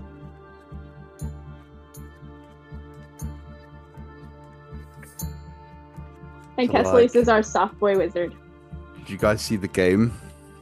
Which game? The sports ball game? I don't know. Oh, I thought Which you meant my stops- comment earlier when you were like, when you called Elian's Shadow Over Summer. So I said That Elian was- DLC Shadows Over Summer available now. I love that you used your the title you have on like your characters playlist too. Mhm. I also noticed the two new two new songs on there. Mhm. Nice choices, very Elion-esque. I need to rearrange the order, but yeah. Yeah, I just rearranged the order of my restate. I also took out a couple of songs that I just like kind weren't of really fitting anymore. The aliens are like a pretty decent Billie Eilish fan. I see that. There's like 4 Billie Eilish songs on this playlist. If anyone listens to a podcast that I will not name, but I will name the names of the people in the podcast, they were literally just talking about Billie Eilish like the other week. Or was it Elion this being a week? Billie Eilish fan does not surprise me. Not a bit. And I can just see Elian being like, William R. Eilish and me are boys. Right, I do apologise about that. Had to go and quickly see something for the wife. Getting back to it. So, King Tarlock and Queen Regia have introduced themselves to Kernan and Sheila, and King Tarlock has immediately went to them both and said about how they came through tunnels that he apparently dug, and he was wondering if they spotted anything of import, as they've heard rumours about these tunnels.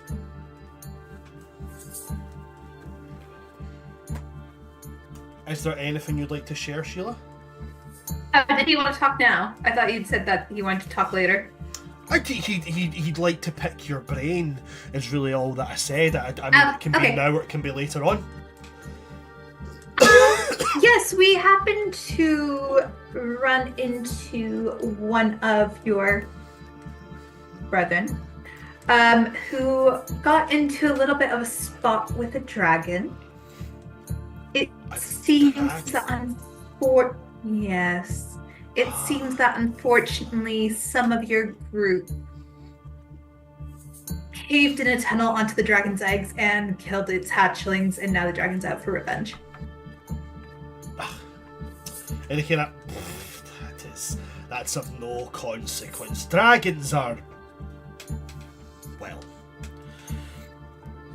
there are opinions held by the people gathered in this room on dragons, but well, that's not a matter to be discussed here. Just so I know, like, what discussions? Have you not seen the King's Hall of Dragons? I have not.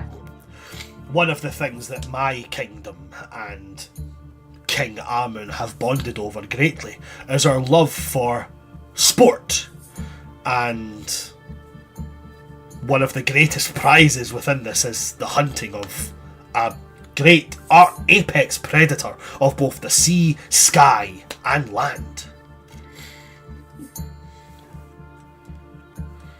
And he's going to then turn to Kernan and be like, have you ever taken part in a hunt? And Kernan is kind of looking at him with a look that is like Sheila, to be very specific, I know how Sheila must be reacting right now, but Kernan has a look on his face that is very much he's going to say something. Not like he's going to be like, you're a fucking dick for killing dragons, but he's going to say something that is very Kernan stupid, as in like, yeah, I've been hunting, but like deer, you fucking psychopath.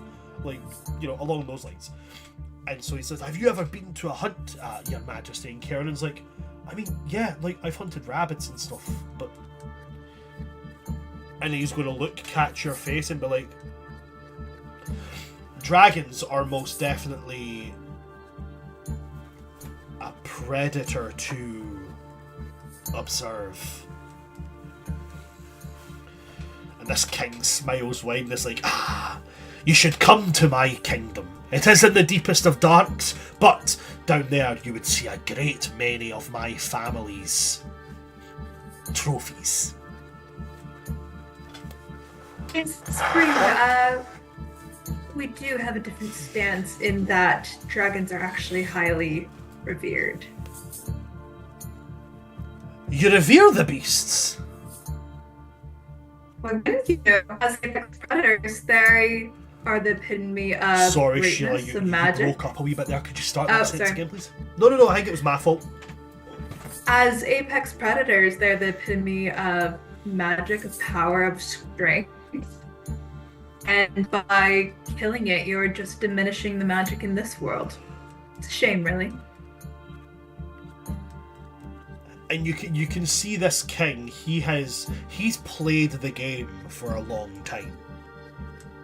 And you see him smile, doing that thing that they do to buy time to get their words in their right order. And he says, I can see how it could be viewed in such a way, but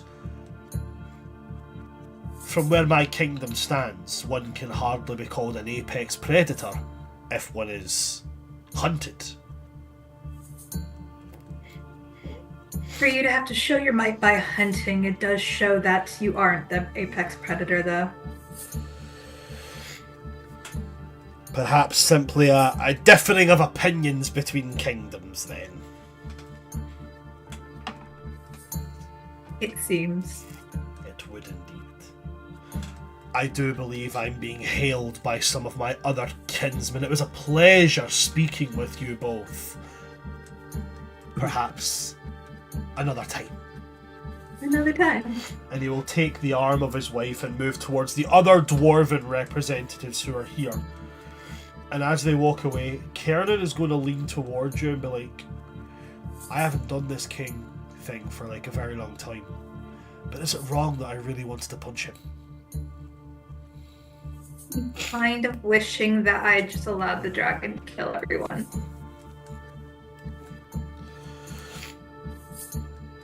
We need to get more information on these dwarves. They're not my favorite so far. I know, love. I know. What do you say we dance or drink or something? All the above? All of the above. And Kernan will take your hand and lead you to the dance floor and blah blah blah blah blah. He tries his hardest to move and dance the way they do, but eventually just gives up and does that kind of wee, you know, the wee box step you do? Yeah, he just eventually gives up and does that. At this point, I'm just going to go round robin on it, so Arya, you are to be next. You are stopped by the attendant, and he asks your name and how you would like to be announced. I think there's like a moment where she like is about to just say Arya, but then it hits her that in this place, her family and her last name don't mean shit except as a name. And she kind of just like grins to herself and says, Arya Donstar, songbird of the world.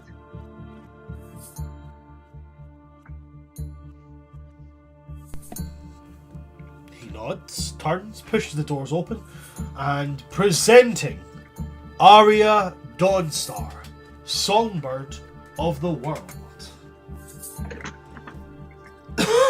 Arya, what are you wearing? Arya is wearing a dress that is, the best way I can describe it is like kind of a combination between a A-line gown and a salwar kameez that reaches like just below the knees and off the shoulders in like these mostly like dusty rose pinkish hues, but with splotches of like sky blue and sunset orange, and with these off the shoulder elbow length puff sleeves that are like sheer, so they're see-through, that kind of ombre into that sunset color, with like some beads and sequins and little tassels. She has her wing boots and her brand new ballet flats on, as well as the bracelet that Umwin gifted her.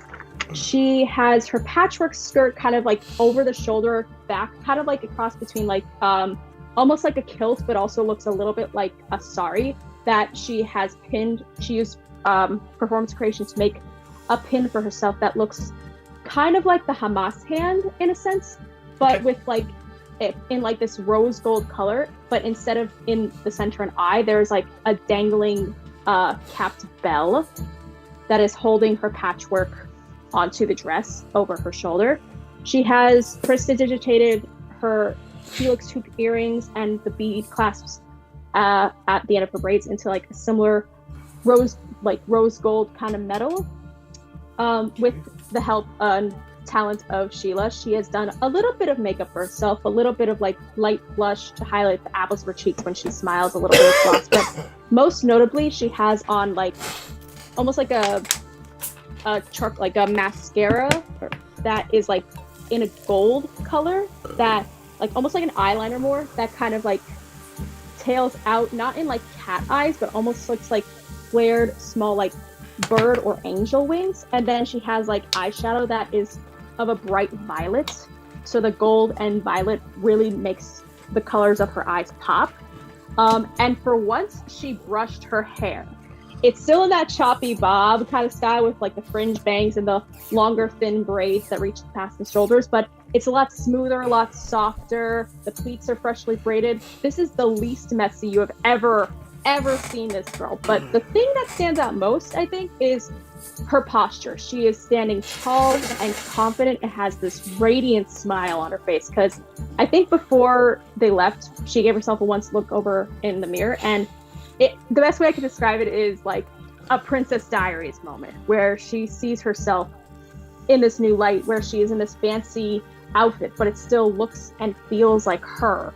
And she looked beautiful, which she has never felt in her entire life. So she's standing with a real confidence and just warm, bright smile. And of course, she has her violin with her, as always, freshly polished just for the occasion. Brandon, you're muted. Can't hear you. And she realised that she looks like a very cute moose. Make all the boy moose go, wah! Very, very much I don't know if anyone's ever seen the movie Gypsy, like the musical one, Sondheim, but it's almost like when Louise sees herself in her burlesque outfit and she puts it down and she's like, Mama, I'm pretty. I'm a pretty girl, Mama. But yeah, and I think just as a personal rebellion, also, she decided to wear her family's ring. Almost like, because again, she realized that Dawnstar doesn't mean shit out here. So it's almost like, in a sense, like, fuck you, Mom and Dad. Even if I'm not part of the family, I'm still a Dawnstar and I get to decide what that means to me. And yeah, she's just happy to be here. I was about to say I'll probably get into trouble for this, but I've never seen Gypsy because I specifically make it a point to try and avoid things that have Barbara Streisand in it. I've heard That's she's fair. not a nice person. My dad has worked with her. She treats the people under her in a professional sense well, but she is not the warmest, from what he says. I've heard that that's she's really nicely. I've heard that she's really nasty to fans, so I'm just kind of like, Yeah. know about you, Hen, know about you. Some people say that about B. Arthur as well, but B. Arthur, like the people that have actually like worked with her for a long time, like they would be like, she was fucking with you. Who knows? Who knows indeed? I'm just going on what I've heard. I will say yeah. she's funny in the Meet the Fockers, Meet the Parents, and True. those kind of movies. But yeah. And here's the sketch. Oh, lovely. Yeah, very, very airy, very Again, light. She actually wore I cotton. apologise about constantly, like, blowing my nose and coughing and such. I do have a cold, and if I don't blow my nose, I can't breathe. So I'm very sorry about that. We would rather you breathe, Brandon. You do what you have to do. Self-care. High five. How dare you? Yeah, I'm not sure if you really need to breathe. Yo, Harry. Ooh, Sheila Green. I have one that's just green, How and then I original, have Bran. and then I have one that's kind of green, and it has like a brassy top coat on it. Ooh. Ooh. You bougie, huh? Bougie as fuck. I've got more nail polish than... I live with 3 girls. I have more nail polish than all of them put together. It's like that scene in Big Bang Theory where Leonard's got the that's cosplay great. kit. Your makeup's better than mine. I So- just dropped an image of like the eye makeup kind of wing style that Ari has. Just imagine that in gold. So Arya, as you step into the place, and many people again, cast an eye over you. You're dressed quite differently than what they are all dressed like. And as you step in, I'm going to make a random roll. Okay. We'll see if anybody's going to approach. Patchwork skirt in the house. 8.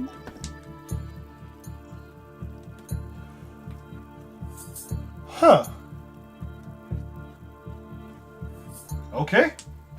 The dice want what the dice want. Oh, this is gonna be interesting. You step in, and a couple of people give you polite nods of introduction and such, and somebody's going to tap you on the shoulder.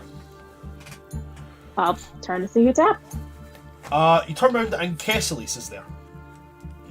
And Kesselis is just going to be like, I don't... Reverie's busy, and Kernan and Sheila are doing their thing, and there's nothing else to do. So I was wondering if you wanted to stand together. I mean, sure, I'm always happy to... It'd be nice to be at a party with a friend. I do eventually have to find out where I'll be giving the performance, since I did promise King Amun to perform for his people last we saw them, so... but yeah, until then, until I have to go on stage, I'd be happy to. You look very dapper, by the way. Thank you. We don't often have formal events in winter, so we don't get to wear formal attire fairly often. So it was quite nice to wear this. Yeah, apparently it's nice actually dressing up once in a while, and you get to wear what you want to. How do I look? And she'll do like a little like twirl, and you see like the skirt kind of like lift a bit, very airy. Looks. He'll smile and nod quite encouragingly, being like, "You look great." Thanks. Sorry, great is a very lackluster word. I find it to be quite lazy. If you give me a moment, I'll be able to come up with a better synonym. I'm sure whatever you come up with is fine. I'm not used to compliments in general, so I'll be happy either way. But yeah, I feel good. It's a new feeling. I like it though. Good. Want to see what kind of food they have here? Yes. Great.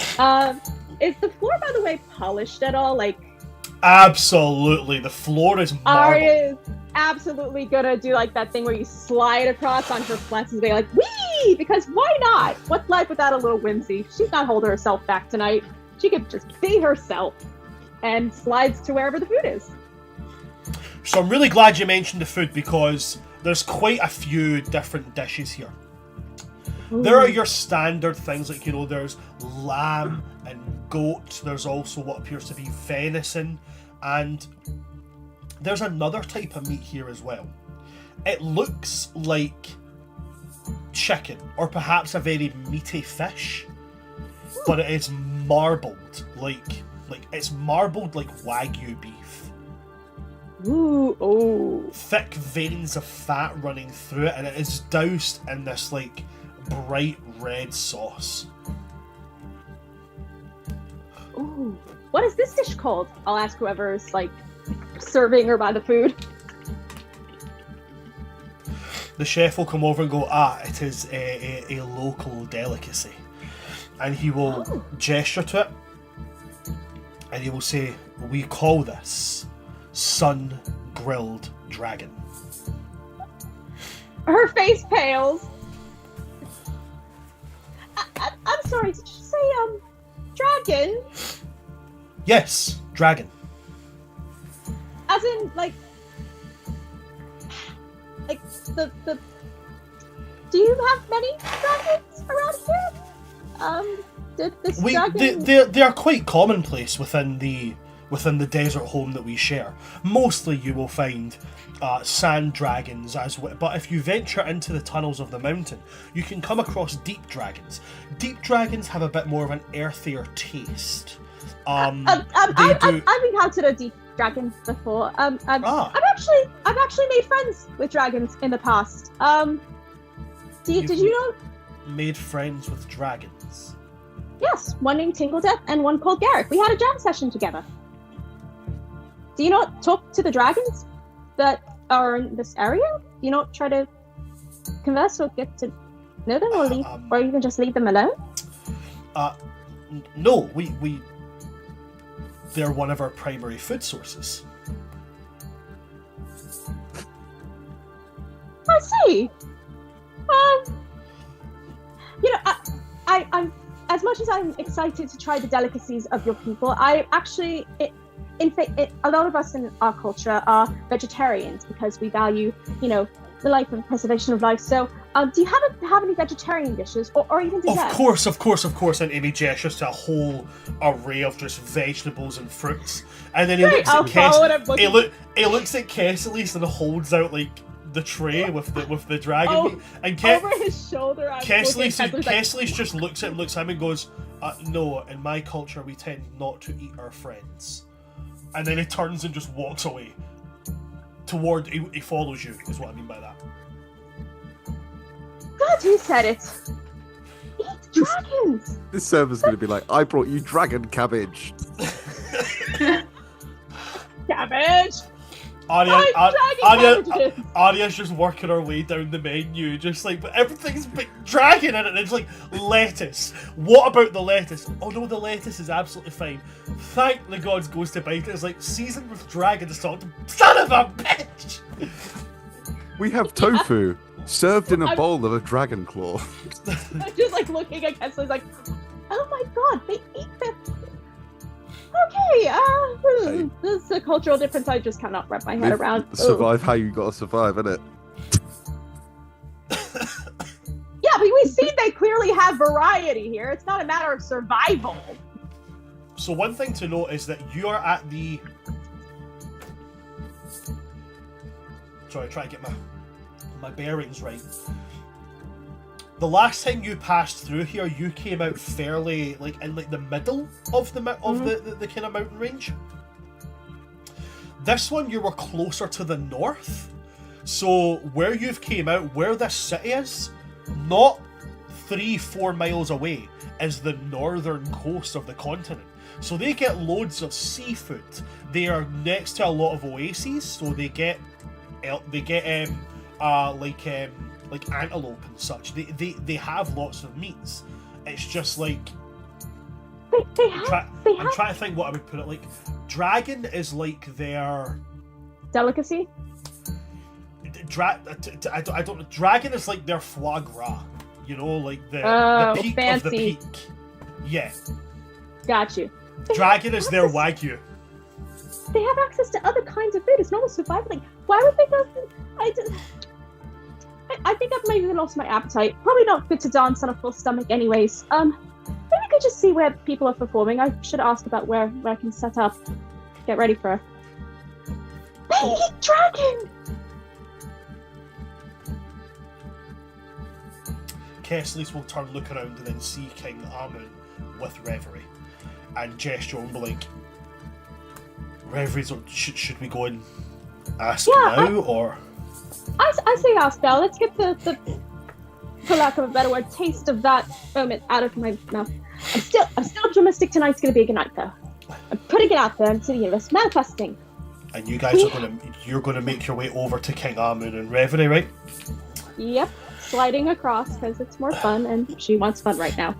After that, Harahal will be the next to enter. He enters just under the name Squire Harahal. He doesn't have a title. I'll wave. He kind of, hands clasped behind his back, very military, and then when you wave to him, he just kind of like, and then sees you early on and gives you the soldier eyes of like, do you need me or do I just walk around?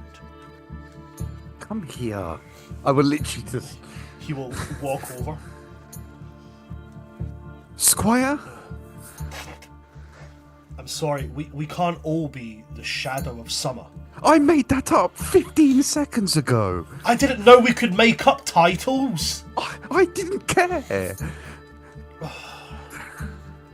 Well, I'm a squire now. You're not a squire. But I am. That's my position here. I'm your squire. You're my protege. And what is the protege of a knight? I'm not a knight. You act like one. It's because I'm pompous. Well, I'm sorry, but I don't know what the official title is of protege to a wanker. Whatever you want it to be. Okay, so do I leave and come back in, or No. The first introduction is the most important, and you've made your bed. At that point, Kiki is going to come in and it's like presenting Kikierum, Breaker of Skulls. Proof. There's a going little to be a- golf clap from Reverie. Oh, to Kiki. There's going to be at least 6 women talking to him tonight because they want to figure out if he can break more than skulls. I don't But mean the- to sound arrogant, but I don't think I'm going to have an issue speaking to women. Right, to clarify, because I don't want to be insensitive as much as people think I am, is that because you're a confident man, or is that because you're more... I'm going to actually the make. opposite I'm going to. side. I'm going to actually make him roll this. Okay, so it's a 15 on the die. He is going to. He's gonna smile at you and just say, "Observe." And he's going to turn, look at a kind of group of women who are looking at you and him as you're both standing together, and he's going to kind of do that kind of like one-sided smile, push the hair aside, and then wink at them. That's a total of a 23 on the performance check. The gold horns probably help too. But us summons, we're all pretty boys. That's how it works. He's going to say, yes, we're exceptionally gifted. I used to... my family have quite a history in performance. I'm a standalone by going into the military. Understood. So You it's think safe to say... Go ahead. It's safe to say you're more sheathed than sword? I don't understand what that means. Okay, we'll get... Your first official act as my squire is to understand what that means. Okay. I'm going to go ask someone. Don't ask Kiernan. He won't help. I almost want to ask him now just to see what he'll say. Actually, I'll go with you. We'll ask Kiernan. At this point, it's just going to open up to the party now on just if any of the party wants to do anything. So, Kiernan and Sheila are currently dancing. Elion and Harahau are making their way over to Kiernan. Arya and Kesslis are making their way over to Reverie and King Amun. And Kikier was just kind of in the background like, man, this food's really good. Oh, oh no. Should Well, I warn him? things stop him before he eats the dragons. So I get open table to the party. What would you like to do? Go over to Reverie and Amun, and I'll definitely tell Reverie how beautiful she looks.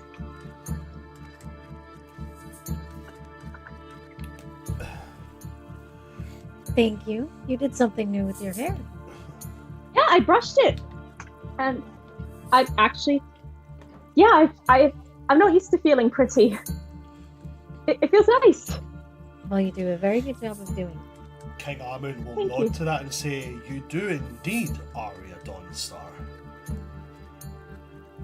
Thank you. You look as shining as the noonday sun." Arya's face immediately turns as red as the Summer King's. She is not used to compliments or being called pretty. Thank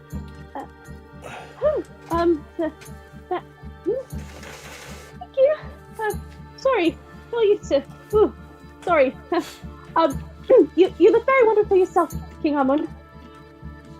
Thank you very kindly. And he's going to gesture to what he's wearing. Given what you've seen at the banqueting table, you can now very astutely guess as to what he's wearing. As he's wearing long, very like satin and silk garbs, but instead of like weighted ends with like precious metal, they're weighted at the end with what you can now make out to be scales. Not like scale mail armor, like I've Dragon got, scales! but, oh, joy bunnies. It's very shiny. Was it, they are indeed, aren't they? I'm told that they come from a genuine copper dragon. They're very rare in these parts. I've never met a copper dragon, but I've got to be quite good friends with a couple dragons. I don't know if they would feel comfortable having had their skin worn on someone else. So you say you've become friends, and he's like, Arya, you are indeed a riotous. Pause. Rewind. Dragons? Yeah, Yes. apparently they're a delicacy here. Did you try it? I wasn't hungry. Ah, such a shame. I'll be sure to have some sent to your room later on to try at your leisure. You really don't have to. I don't partake in friend meats. But I did try some of your desserts, and they were delicious, by the way. That one fruit was called a mango. It was so juicy. Ah, yes, our mangoes are we're known for them. They are very, very juicy. Yes. Reverie, you wanted to say something to Kingaman. She's just get her dragons? Yes, dragons. They're a delicacy here? Yes.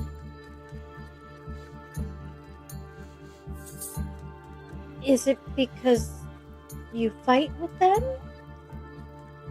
Well, we have encountered them many times, and we have found it to be quite good sport in hunting them. So it wasn't self-defense. It was. It began as self-defense, but then it became more preservation. How best to ensure that a herd continually grows. Remove the predators from the patrolling area. Or you could just talk to them. It is not often that you see the gazelle speak with the lion. And Well, which one you is the can- gazelle and which one is the lion? Oh, despite the fact that we eat them and we wear their hides, we are still very much the gazelle. Even when you have weapons blessed by the gods as we do, they are outfitted in ways that we cannot imagine.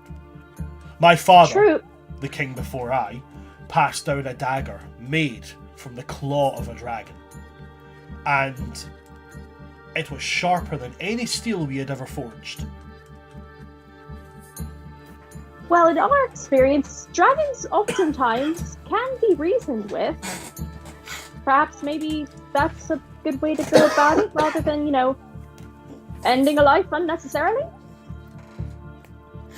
You might even find you might have more in common than you think. This is what has worked for us for centuries now. That doesn't seem Yeah, the only way.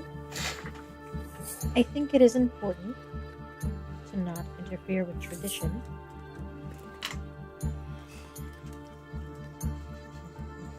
But it is equally as important to explore alternatives.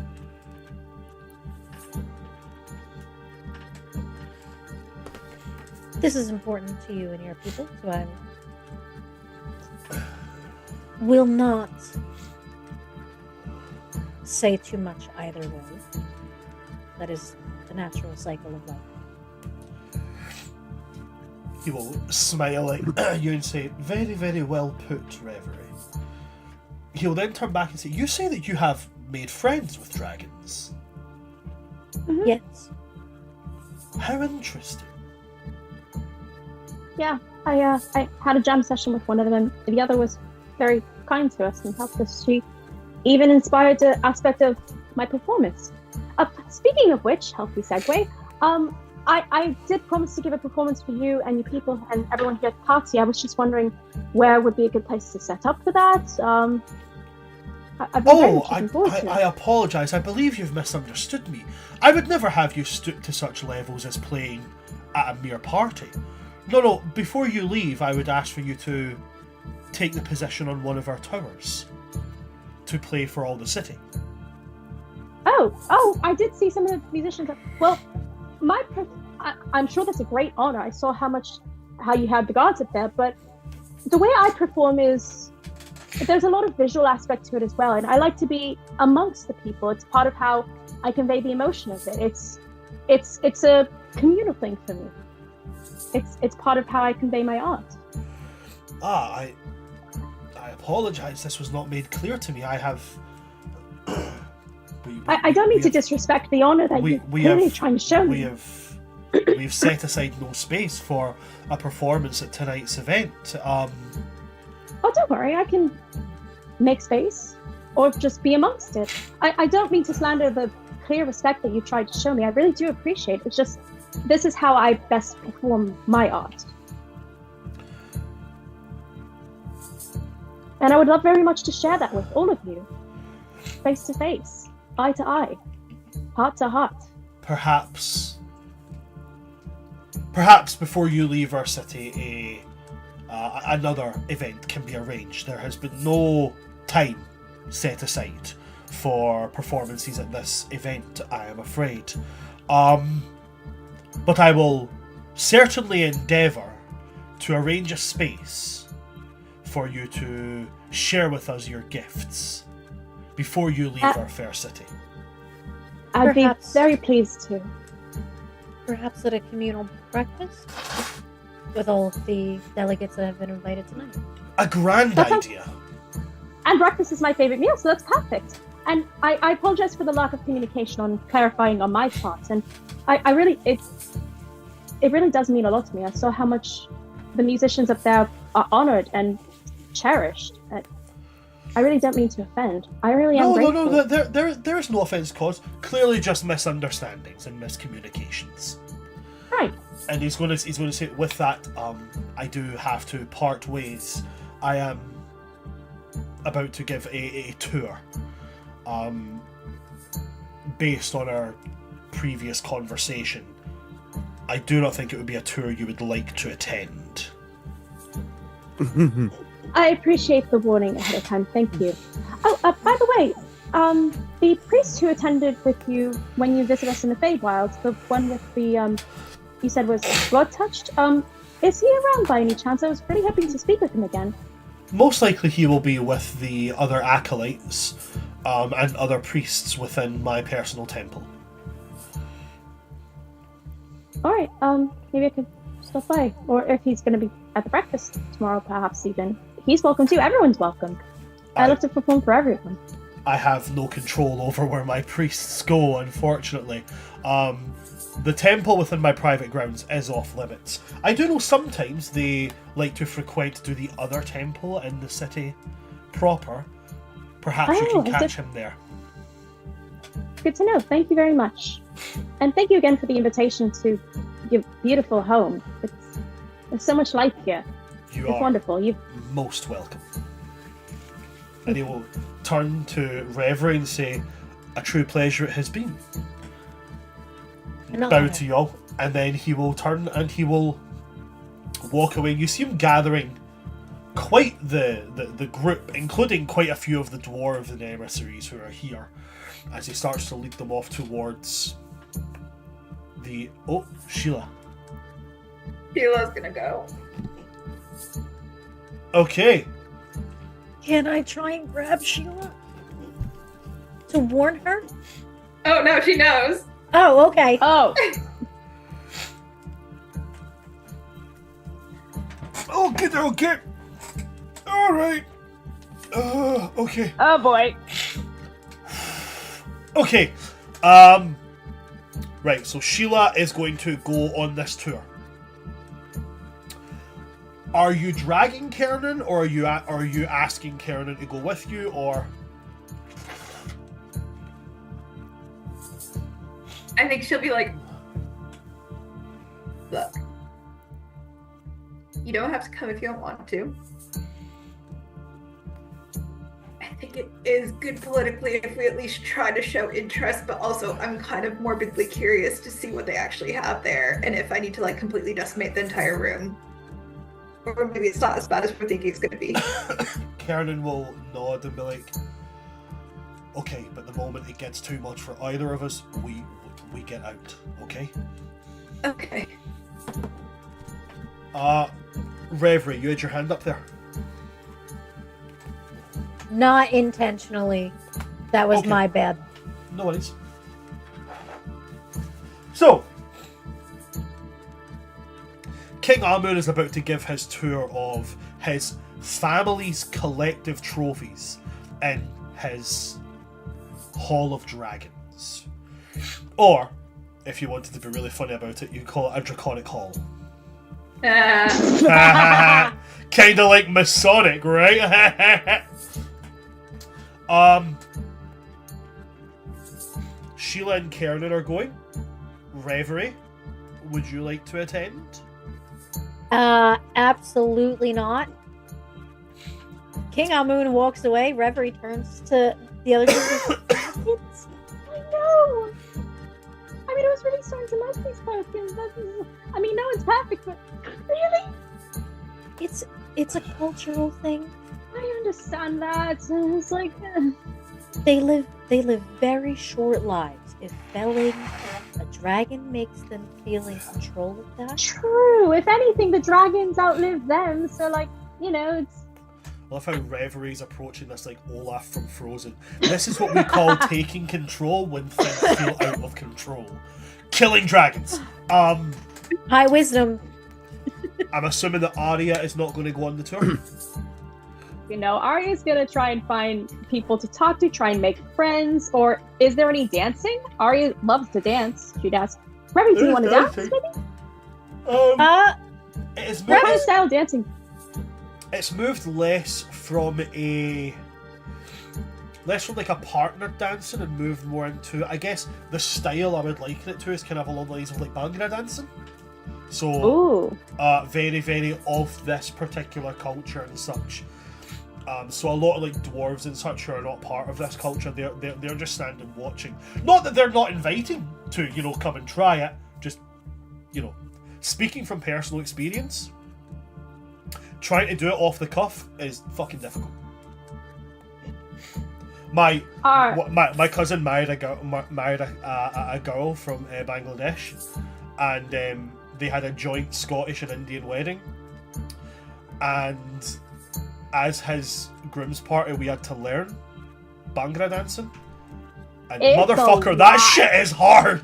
Okay, It's hard. so But much it nuance to but it. it it's looks so much fucking nuance. cool. It's so It's fucking beautiful. cool. But so much respect to the guys who do Yes, that as a job, because I did it for like a week and then I was like, I am dead. There's so I'm many done. levels to it. So insane. Yeah.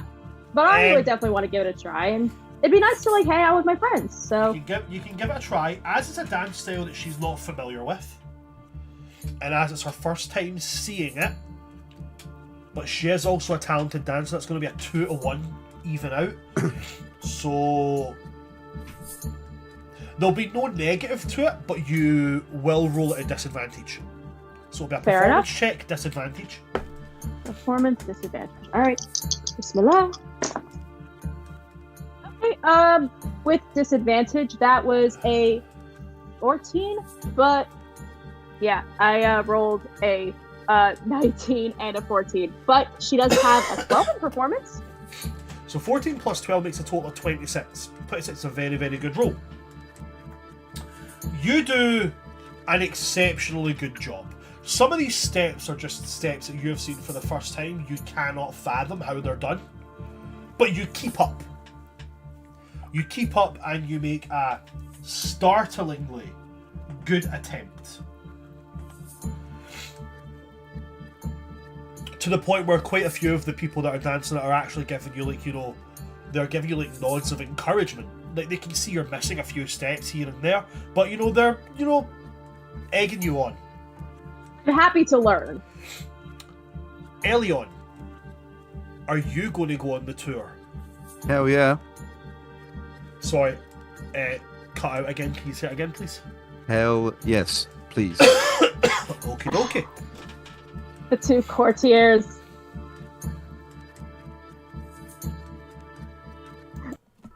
Like the two characters over here, like, fuck no, I don't want to see that shit. And the two court people are like, hell yeah, let's see some like stuff and judge it.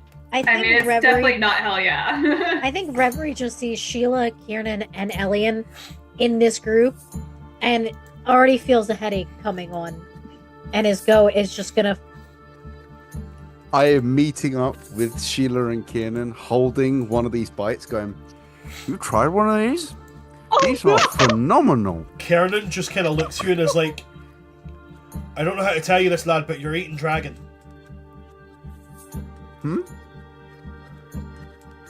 These people, they eat and wear dragons.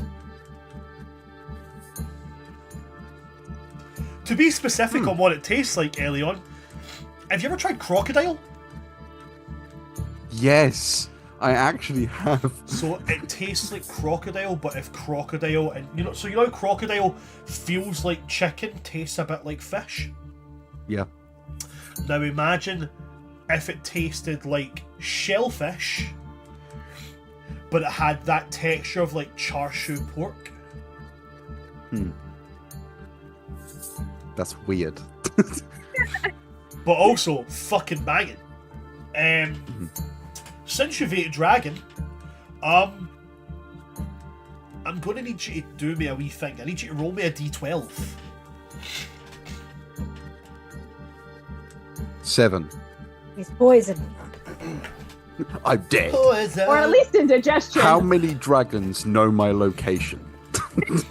For You every lose Give him 10 the d10 hit points. for every bite Or of the give him the dragon one. you've taken, an angel cries. Oh, Oh, my ancestors. I grabbed 3 more. No, I'm my checking. siblings.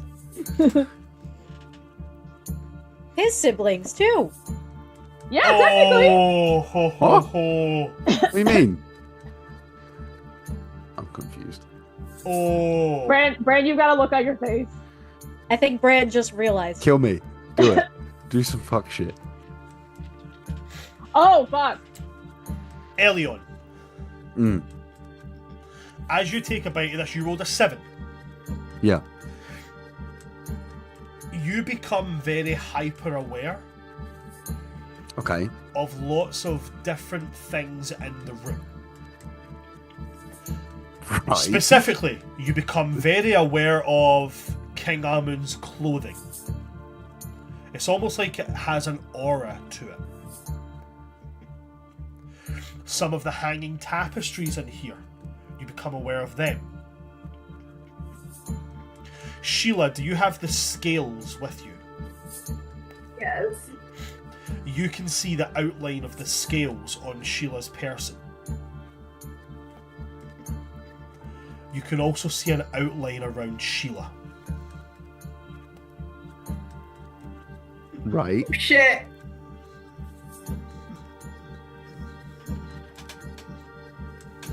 Okay.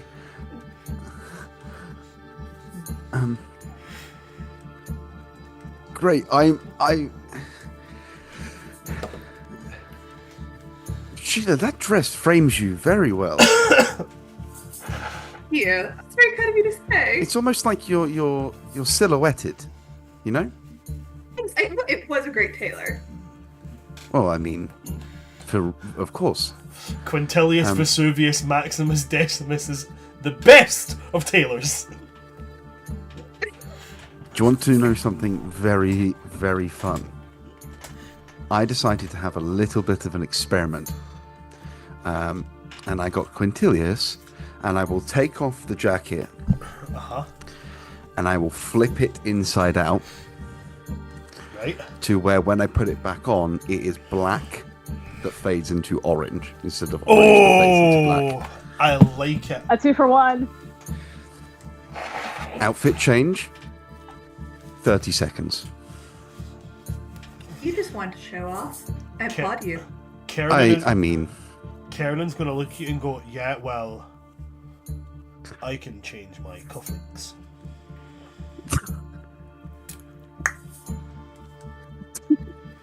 you have a crown. You outshine me no matter what. I tied my own tie. Joke's on you! I didn't wear a tie! I laced my own boots. They're Velcro. Come on, it's Kaelin. I was about to say they're actually straps, but that's not making it any better. It's those mountain climber shoes where it's the individual toes. Oh. Oh, that's no. that's what Kiernan wears on his day to day. Kiernan 100% wears toe socks. I can imagine Kesley's wearing like Skechers light ups. Kessley's wears Heelys, alright? Like, there is By no middle mistake. ground. I love the image of like a teenage Kesselies healing past Elliot and looking at him and being like, "Fuck you," and then just keep sliding right on by, Just you can just in picture, like, passing. just picture like Elliot just be like, do you ever get that feeling that somebody's always around, just like, you know, being really mean to you, just in the background you see, they see me rolling. Okay, so we're gonna continue on with the tour. So I guess hold on. Reverie and Arya, what are you guys doing while they're getting the tour? Arya, you're dancing. What about Reverie? Well, I don't have the delegates. I'm assuming that King Amun was introduced me to have all left with him for his tour. Most of them, yeah. Yeah, since that group has kind of broken up into its own thing, I am going to just go to the food table where Kiki was, grab a glass of wine, champagne, whatever this is. Is Kiki eating the dragon meat? Kiki is not. Kiki is eating fruits and vegetables. Okay.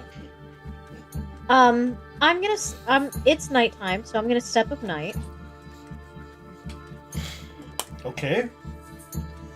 So that way I can whisper in Kiki's ear and warn him to not eat the dragon. He's gonna stop and be like, why have I not to eat the dragon meat? Because it's a dragon. And is it poisonous? No, but we have a history of being friends with dragons. Well, I understand that, but I also had a pet pig when I was a child, and I do enjoy bacon. Bacon's so good.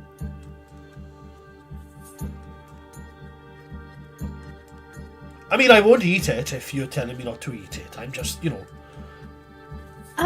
wondering why. We have a history of being friends with dragons. Okay.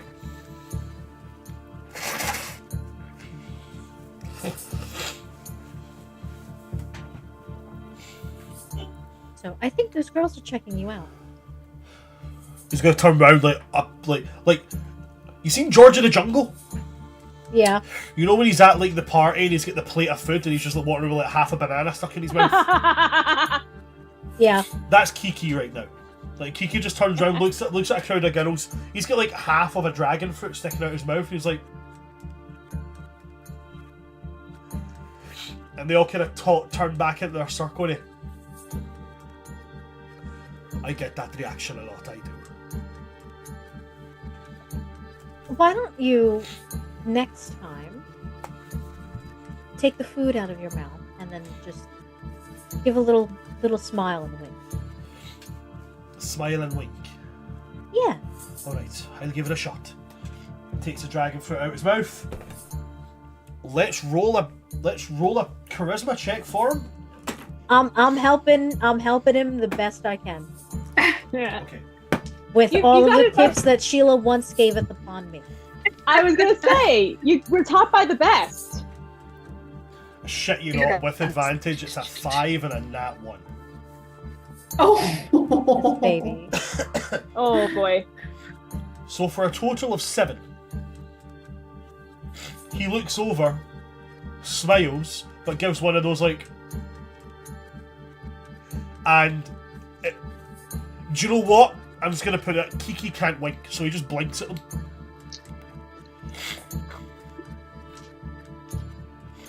And again, they kind of turn into themselves and start chatting away. And he turns and looks back at everything and goes, like, see, can't get enough of me. Okay. Hear me out. Pretend like you and them have a secret. Only the two of you possibly know. Right? Right.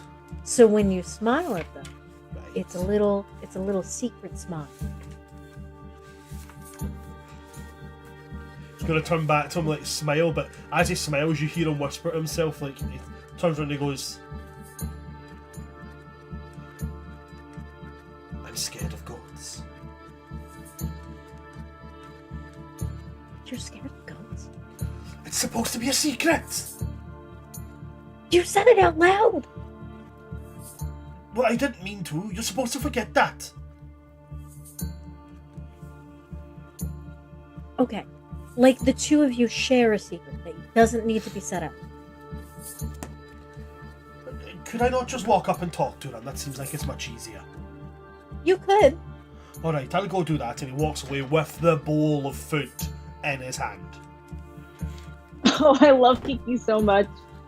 Also, this whole secret thing, if this is how you guys rationalize playing, no wonder I don't get it.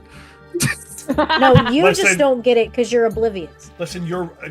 dude, I'm with you in that one. No, Honestly, don't. I mean, I don't get it either. one of the greatest things about my wife is that when she wanted to talk to me, she just said, hey, you seem cool, we should talk. I was like, great! I know what I'm getting into now. I've had people flirt with me, like my wife has been like standing there watching them do it, and they're like rubbing my arm and pushing me, and I, like they push me, go haha, and I like push them back because I think that's what I'm meant to do. For real. And then she's like, I don't get she's it. like, they're flirting with you, and I'm like, what? I'm oblivious to it, man. I get that.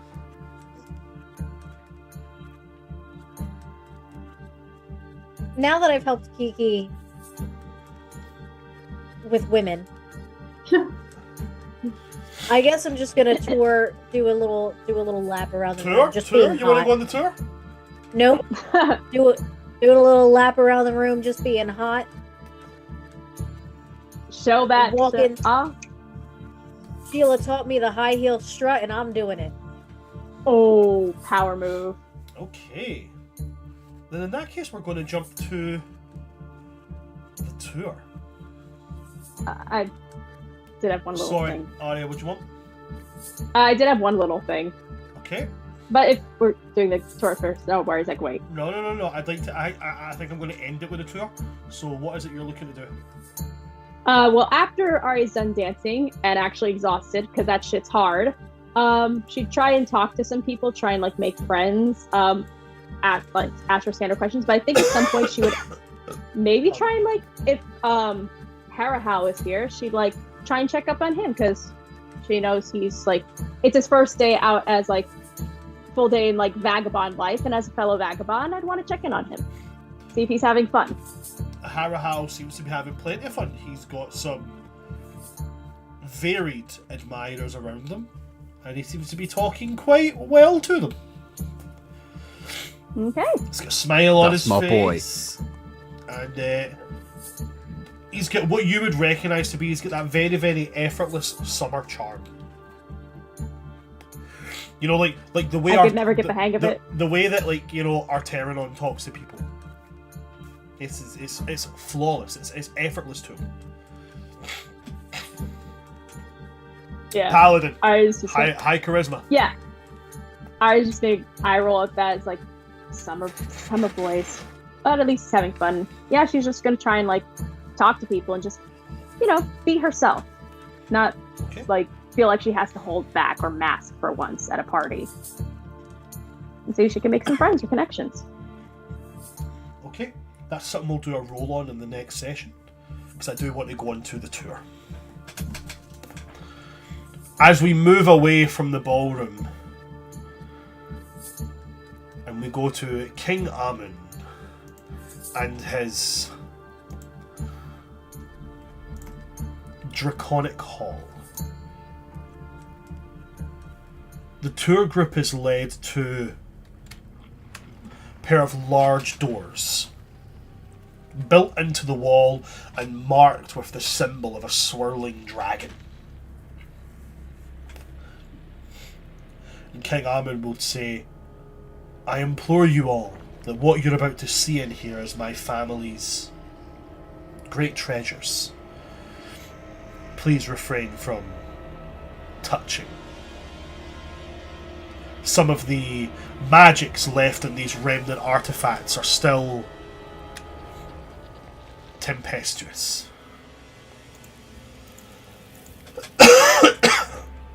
And then he will open the door.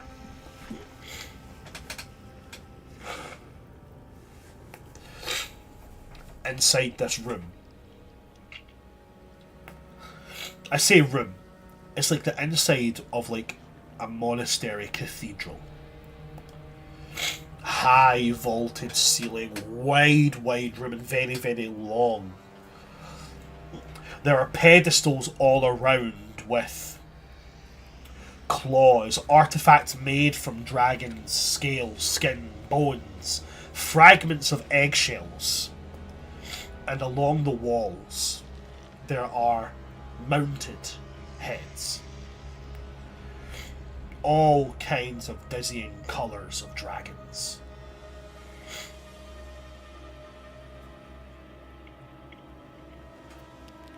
Mounted to the ceiling, as high up as you can see, there's 4 fully articulated dragon skeletons of varying sizes.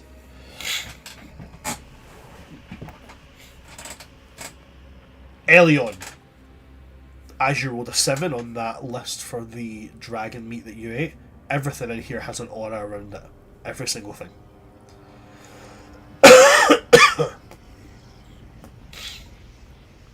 And as you step in, he's given the whole thing of like, this is a claw from a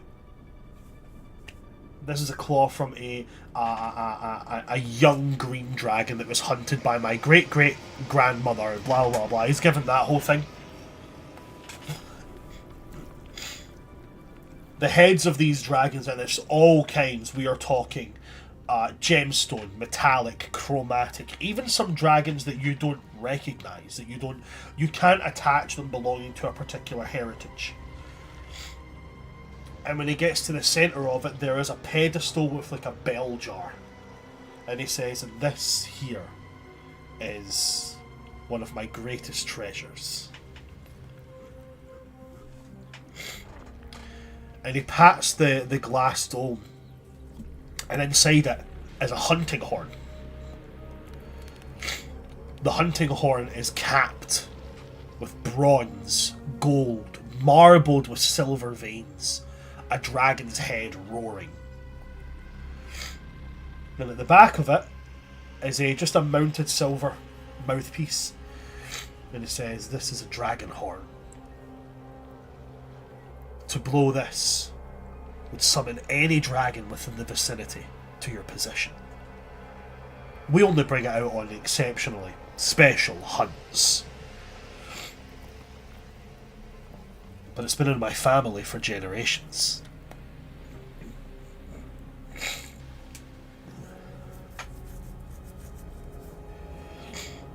And then he's going to gesture to a pedestal next to it.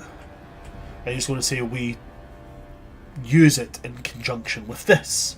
And then there is a scepter. And the scepter is like, you guys at the moment, from where you're standing, you're about a good bit away from it. And as he starts talking, the scepter starts to glimmer, lighting up. And Amun's face gets so excited, it's like, "Wonderful! You will get to see it in action." And he gestures so he says, this scepter was used by my earliest ancestor in the founding of the city of Amin Khan. This scepter glitters and illuminates when a dragon is within immediate presence. When I say immediate presence for a dragon is, somewhere in the realms of 1,000 feet. But from what this is showing, because of its location, of course, why, there must be a dragon flying over the city as we speak. A hunt to be missed. Please feel free to walk around and examine anything that you might wish. But remember, please do not touch. Some of these things can be quite unstable. And then the crowd all moves off to wander around this museum of death. Can I ask? I am not dumb. You're Alien's not. decently dumb. Yes. Can I roll to see if you can piece together the aura and the dragon pings? I'll let it happen. This will technically be an Arcana, because Arcana references creatures, magical creatures, and creatures from other planes. So it will technically be an Arcana check. Nope. 5. 5. Whoa, wait, hold on. Because you can see with this aura thing, I'll give you advantage on it. 5. Eh? I rolled a 1. Did you roll that one twice? No, I rolled a 5 and a 1. Yeah, okay. He was trying to be nice to you. Yeah, you can't figure this out. That's fine. I'm just. Like, it's weird. I don't want to you cheat. look at this mounted head of what is very evidently a blue dragon, and it has like a blue aura. And you look at this red dragon with its red aura,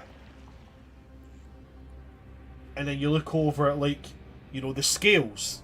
You see one of them has like a kind of shiny bronze aura. One of them has a opalite aura. And then you look at Sheila with like a very, very pale gold aura. Not like vibrant gold, like a kind of pale gold, almost silver, but with a touch of gold aura. And you're just like, man, that dress really does make you look really good, Sheila. Yeah, the lighting in this museum It's amazing. is terrific. The way it's glittering off you, Yeah. it's as if you're glowing.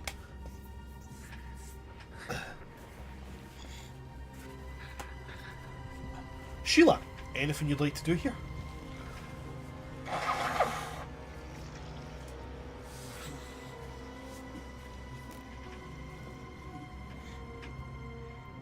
He's gonna like pull Kurt in it, like look as if they're just perusing, like take him by the arm, link arms with him. She'll be like,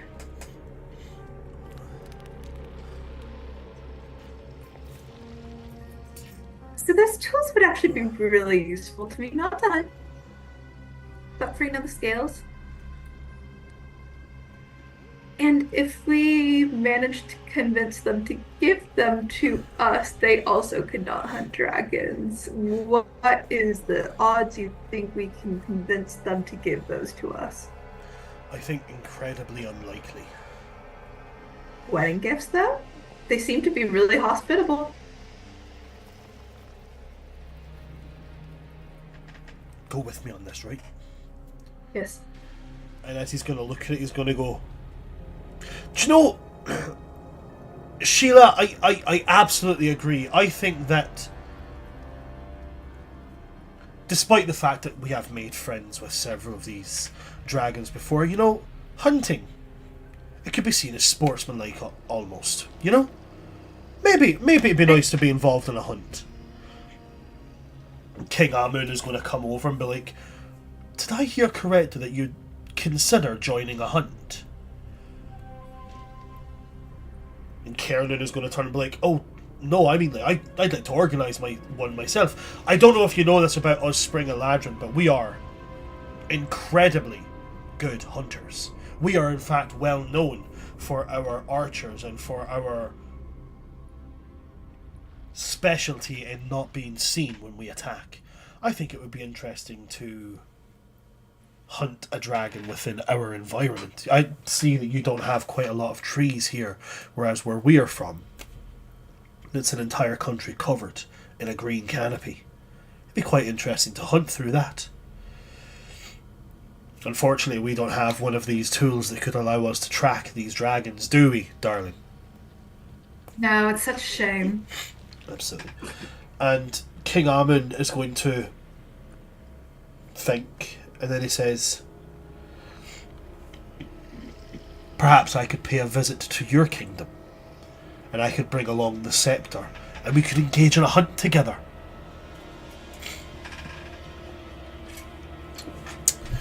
Would you really cut out that far for us? That'd be lovely. Of course, what else do you do for allies? Of course I would. It's a tradition within my people for the hand of the groom to arrange a hunt.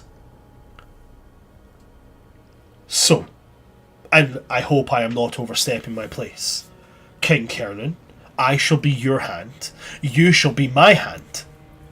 When you wed, I will arrange your hunt, and then we will return to my kingdom, where you will arrange my hunt. And Kernan is going to smile and look at you, Sheila, with a smile that is very much, I think I dug the hole too deep. I flew too close to the sun. I'm plummeting. I'm gonna hit the ground. Why does he assume that you guys are best friends now? Does he not know about Reverie? He's gonna... That sounds like it would be a magical event. Let's do it? King Ammon is like, wonderful! I cannot wait to let you feel the joy that we feel. Stay right here.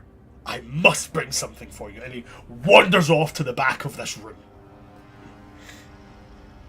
And Kernan, What have we done? He walks away, he's like, and then Kernan's just like, so this is why I'm not allowed to do things. This is why, whenever I say I have an idea, you should not let me have the idea. I thought you had an idea. When have I ever had a good idea? What? Did you just agree to give your best man spot up? I don't know. Is that what that means? I'm pretty sure that's what that means. Okay. It's very simple. I just have to really egregiously insult this man so that he never wants to see me ever again. Okay, maybe let's not do that for diplomatic relationships, but like, maybe we just elope and we don't have a wedding. Lol jokes, now I need a wedding. I was getting very worried there. You giving up a chance to be the center of attention was not something I had on my books. Yeah, I humored it for about a millisecond. Okay. Loving the, chit-chat that we have here, but in the most loving way, darling, what the fuck are we gonna do? I think we accidentally break it when he comes to visit.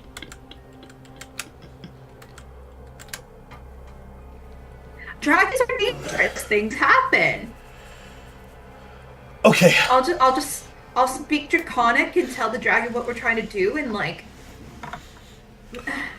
I'll be like, oh no, dragon, get back, and I'll hold up the scepter and horn and be like, ooh, scary, and then I'll be like, oh no, the dragon just bit it out of my hands.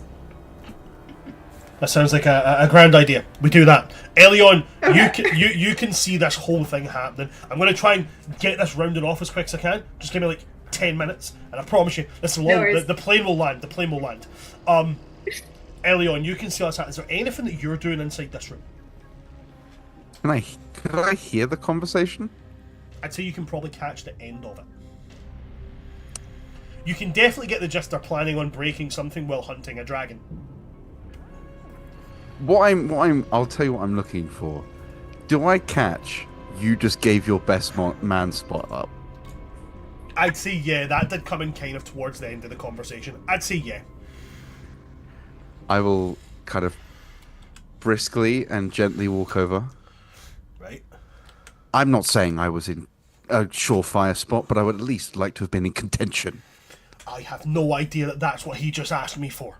I had no idea that's what that is. So it's still open. I think so. I'm not entirely sure. I've kind of lost... I'm not trying to force you into anything, but like, we've had like at least 6 emotional chats by now. I thought like... Yeah, but like, he's just agreed to let him do the stag do. Dragon do. I don't want a dragon do! Oh dear. At this point, King Amun is going to come back, and he's carrying with him a lance. And this lance is like barbed. This thing is barbed the way a harpoon for whaling is barbed. And he's going to How are say, you getting that home? and he's like, he's going to say, this belonged to my great grandfather, and it was woven and made from the hide and bones of a black dragon he slew by his own spear. And he holds it out to Kieran and is like, take it. It is exceptionally effective against dragons. Some say that when you touch it, you can feel the souls of the dragons it's killed. And Kieran is like, ah!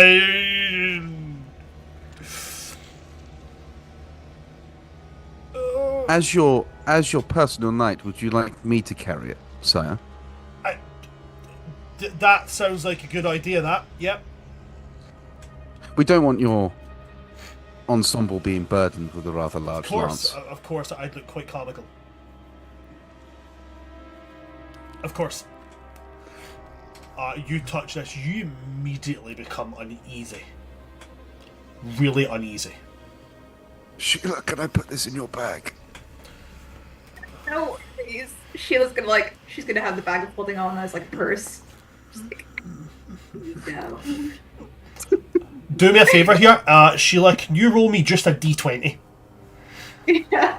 This is just a random occurrence dice. Just so I'm going to end it here, but I just want to see what happens here. What did you get? 2. A 2. Okay. We are going to end the session there with the gift of a dragon lance being given to Kiernan. Elion, as you're putting this into the bag of holding, Sheila, the dragon lance will graze your hand. Not in a sense of like it leaves a mark, just like the make of it will rub against your hand, and you immediately get this. You ever had a filling and you bite into something and it's that way that like the pain just reverberates down your jaw, down your spine, all the way through you? Yeah. Like that. And you can hear the sounds of dragons roaring. Countless numbers of dragons roaring. And where it touches your hand, a brief flush of red, like a rash, is going to spread. And that is where we are going to wrap today's session. I'm not going to give a cutscene. I'm not doing it. Thank you very much to everybody that came to see us today. I don't have anything to say. I'm going to be at PAX U. You should come and say hello. Go follow all of our social medias. We are very, very active on Blue Sky right now, so you should go and follow it. Everything's at World Tree Quests. I don't really have anything else to say. I'm going to pass over to all of my players and allow them to plug themselves. Liz, anything you'd like to plug at all? If you like to see my face, that is a shame. This is the only place you can do that. I am exclusively with World Tree Quest as a player here on the Forming and as their Archivist Divine. However, you will get a chance to see my face in person, as I will also be at PAX U, running around the building, getting anything for Bran that Bran needs. Yes! While Bran works so hard. I've got a runaround! Woo! You do. Yes! You've got a runner. Fantastic.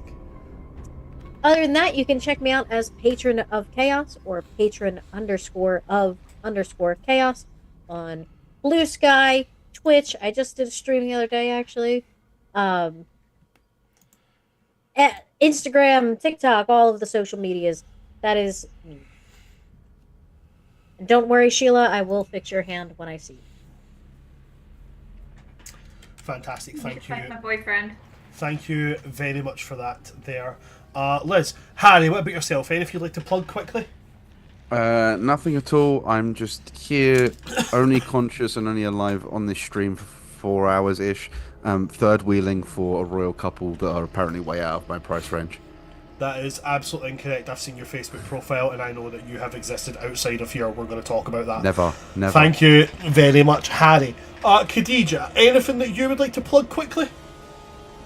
Hi, if you want to see me playing D&D anywhere else, you can't. I am also exclusively here at World True Quest with these wonderful people. However, if you want to see me at any other place, you can find me at Khadij Al Kubra on Instagram, Archive of Our Own, where I write really good fan fiction, but mostly you can also find me now at the Bookworm Archive, Worm with WYRM,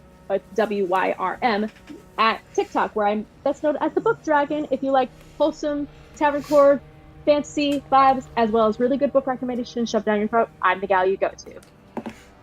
Fantastic. Thank you very much, Khadija. And last and most certainly not least, sorry, Sorry, what I'm else? also going to be at PAX. Sorry, I'm also going to be at PAX U if you catch me there on Saturday. Just learn more about TTRPG stuff and hugging the shit out of my friends.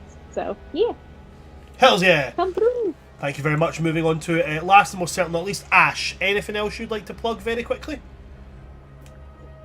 I'm boring, got nothing else on, but if you want to find me on social media, I'm Ash Howard Music across most social media platforms. Go and get it. Go and follow every one of them. That's it for my players, that's it for me, so that's it from us. Thank you very much for coming to see us today, folks. I've been your DM of Doom, Son of Asgard, or World Tree Quest here on TikTok, Twitch, and YouTube. With me today, we've had my lovely cast. We've had Patron of Chaos, we've had Just Harry, we've had the Bookworm Dragon, and we have had Ash Howard Music. From all of us here at World Tree Quest, good night, stay safe, don't eat the dragon. Also, don't pull a finny. Good night, folks. Good night. It'll give you a